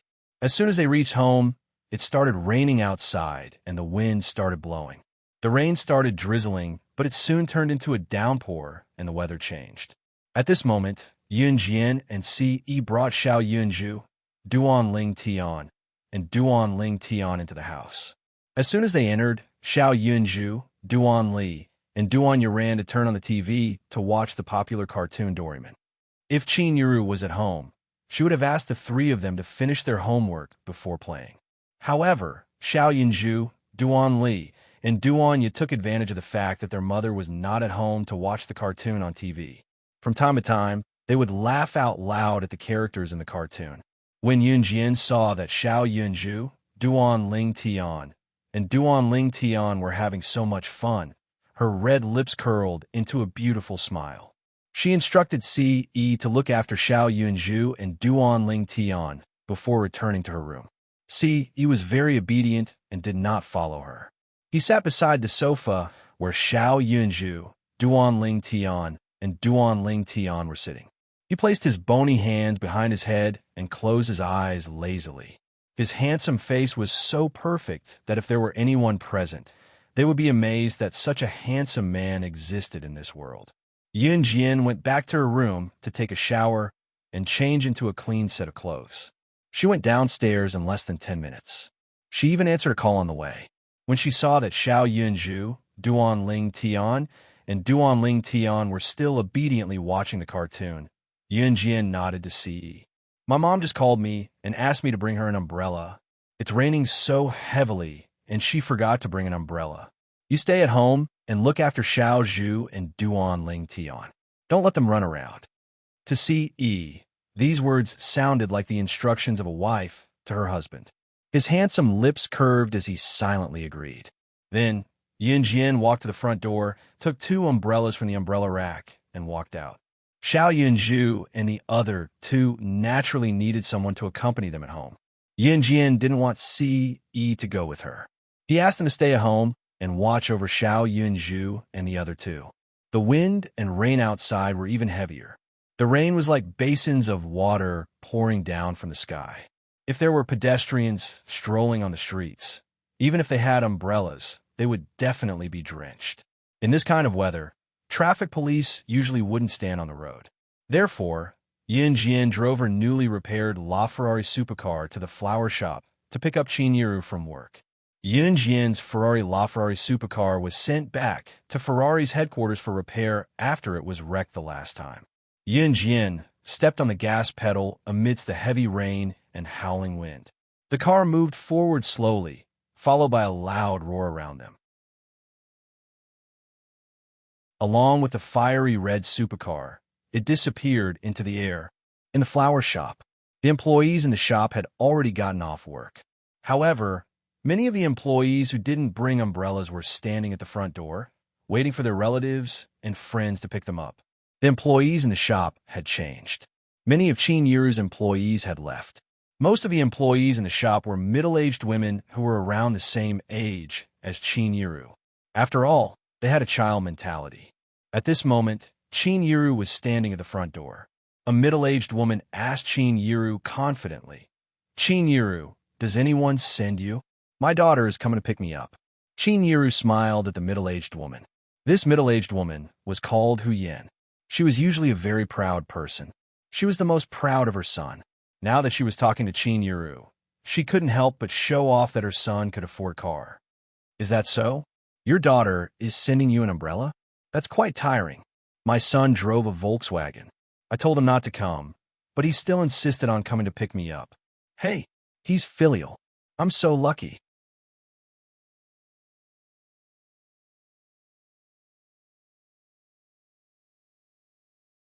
Chapter 1699.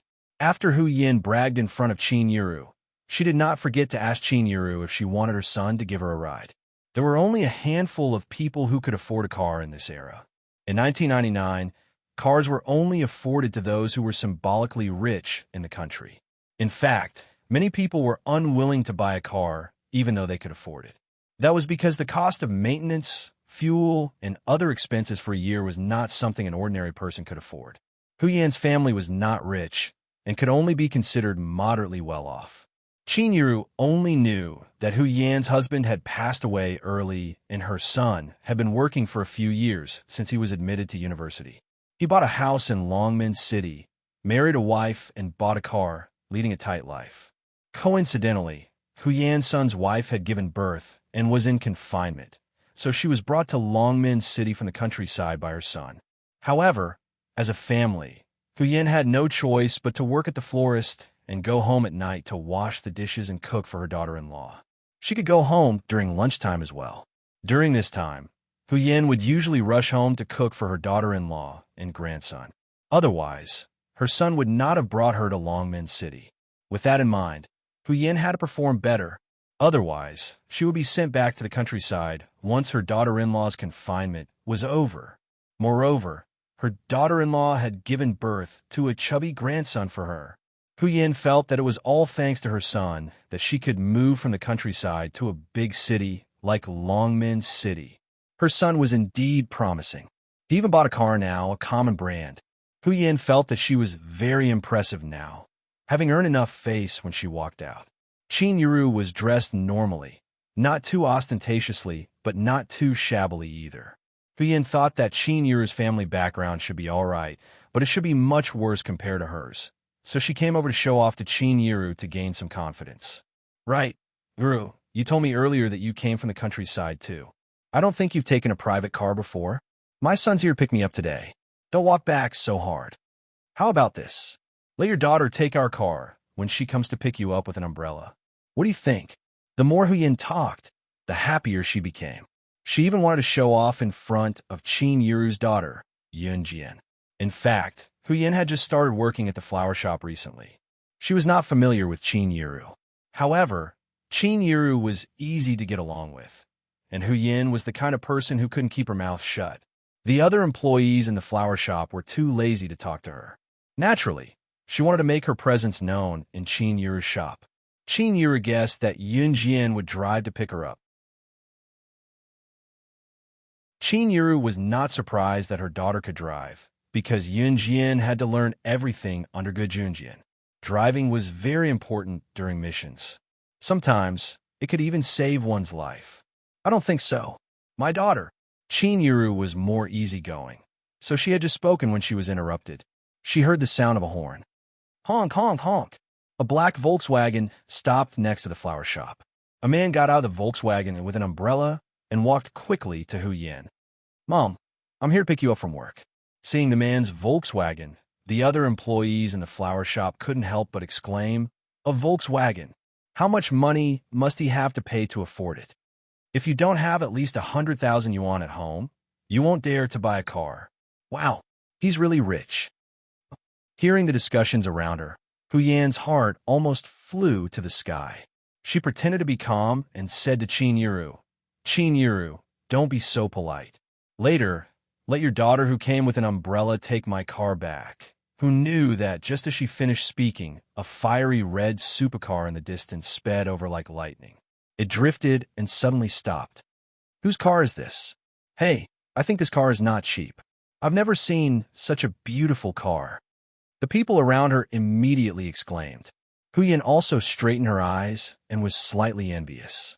However, just as Hu Yan was envious, she saw the girl sitting in the car open the door and get out with an umbrella.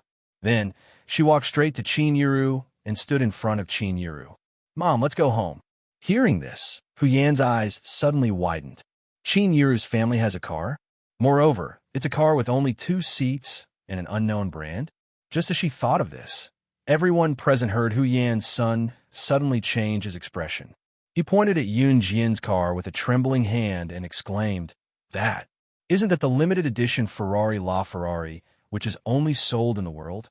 There are only 3 of these cars in the world, and each of them is sold at a sky-high price. It's already out of production. If you want to buy such a supercar, and a limited edition one at that, you can't even talk about it without 10 million yuan.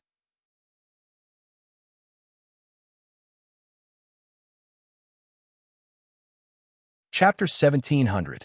10 million. This car needs 10 million to buy? Everyone present only heard the number in his words, and immediately, everyone's faces changed greatly from fright. Hu Yan, in particular, who had been particularly smug in front of Qin Yiru just now, had her mouth agape and exclaimed after her son spoke. Mom, 10 million is not enough to buy this car. I mean, if you don't have 10 million, don't even think about talking about this car. This is the world's flagship, limited edition supercar. A supercar that even rich people can't buy. The people who can buy it must be someone who has a lot of influence in the world. That's why I'm shocked that such a supercar would appear here. Hu Yan's son interrupted Hu Yan after she finished speaking. It was obvious that Hu Yan's son had done some research on limited edition supercars. Hu Yan was originally showing off in front of Qin Yiru, but she never expected that the person who broke her bragging rights was her son. At that moment, Hu Yan's face was extremely dark. What she said to Qin Yiru just now was a joke. I wanted to tell you that my daughter should be driving here to pick me up. Qin Yiru looked at Hu Yan and smiled awkwardly. She didn't mean to embarrass Hu Yan, but Hu Yan didn't give her a chance to explain. After Hu Yan heard Qin Yiru's words, her face became even darker. This car is so beautiful. It costs more than 10 million. How can it not be beautiful? This car belongs to Qin Yiru's daughter, right? My God, her daughter is so young, but she can afford such an expensive car. It's a blessing to have a daughter. Sons nowadays aren't of much use after giving birth to them. Daughters are better. A series of conversations came from the surroundings. Hu Yan's face became even darker when she heard the voices of the flower shop employees who were waiting for their relatives and friends to pick them up. Hu Yan had always been proud that she had a son. Moreover, Hu Yan's son was so promising that he even brought her out of the countryside to live in the big city. The few neighbors in the countryside were envious. At that time, Hu Yan thought that her son was the most capable person in the world. However, at this moment, she felt that what she said in front of Qin Yiru just now was enough to embarrass her for the rest of her life. The Volkswagen that his son had bought had only cost about 50 to 60,000 yuan. However, Qin Yiru's daughter's car. Thinking of this, Hu Yan felt that something was wrong. Qin Yiru's daughter was so young. How could she afford such an expensive sports car? Looking at Yun Jin's appearance, she was so beautiful that people couldn't take their eyes off her. She suddenly had a feeling of realization. Hu Yan then looked up at Qin Yiru and spoke bluntly in front of the crowd. You're right. Qin Yiru, how much did your daughter spend on this car? She bought such an expensive car. Why are you still working at our flower shop? Don't tell me that this car was given to her by her man. On the surface, Hu Yan was saying that Yun Jin's car was given to her by her man. However, as long as one was not stupid, they could tell that she was lying. Did Yun Jin become someone's mistress or mistress? Did she get this car by being a mistress? After hearing Hu Yan's words, Qin Yiru naturally couldn't hold back her anger.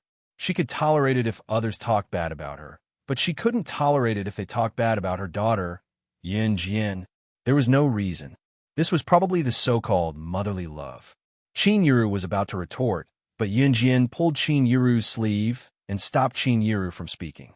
When others saw Yun Jin pulling Qin Yiru, they really thought that Yun Jin got the car by being a mistress and that her man gave it to her. Hu Yan looked at Yun Jin with contempt again. However, just when everyone was looking down on Yun Jin's voice rang out. Her voice reached everyone's ears.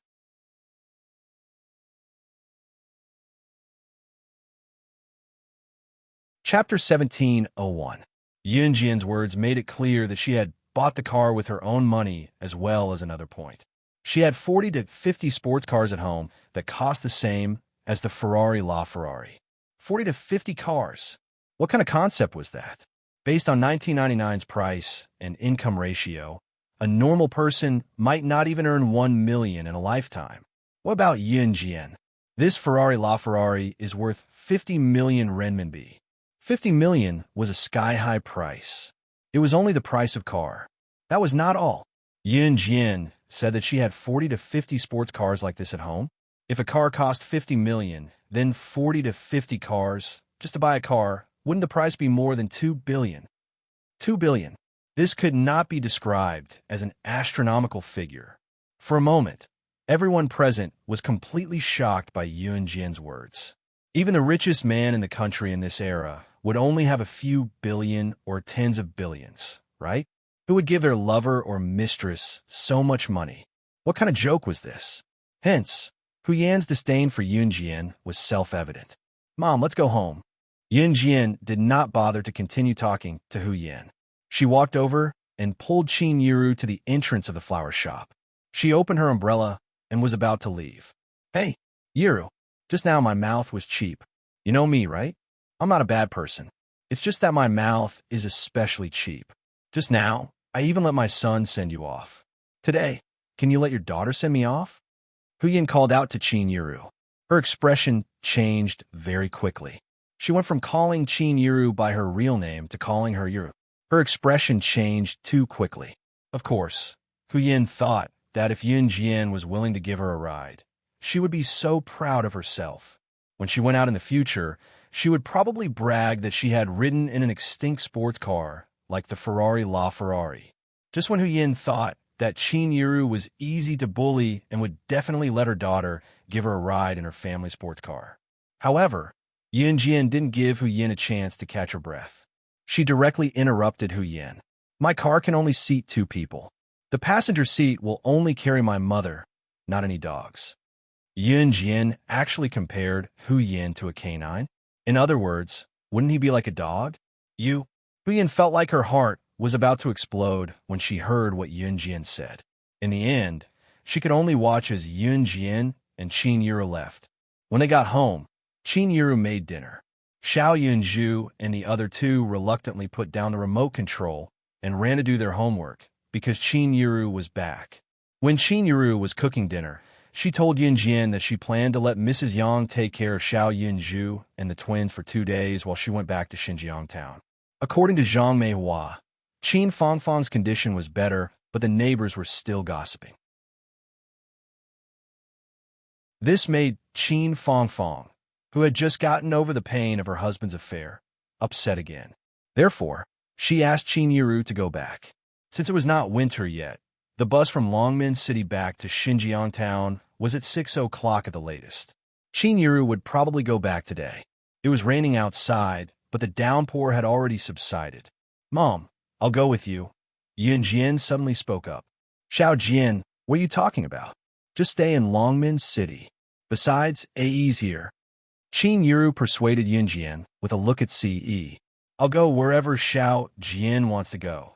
Ce's lips moved as he looked at Yun Jian affectionately.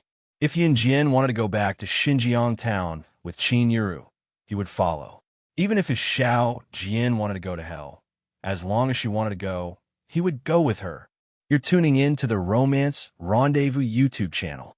We're so grateful for your support, and don't forget to subscribe to join us on this incredible journey through captivating stories. Your generosity through donations truly makes a world of difference, as it's the primary source of revenue that allows me to expand and enhance this channel for you. Thank you from the bottom of my heart for being a part of this adventure.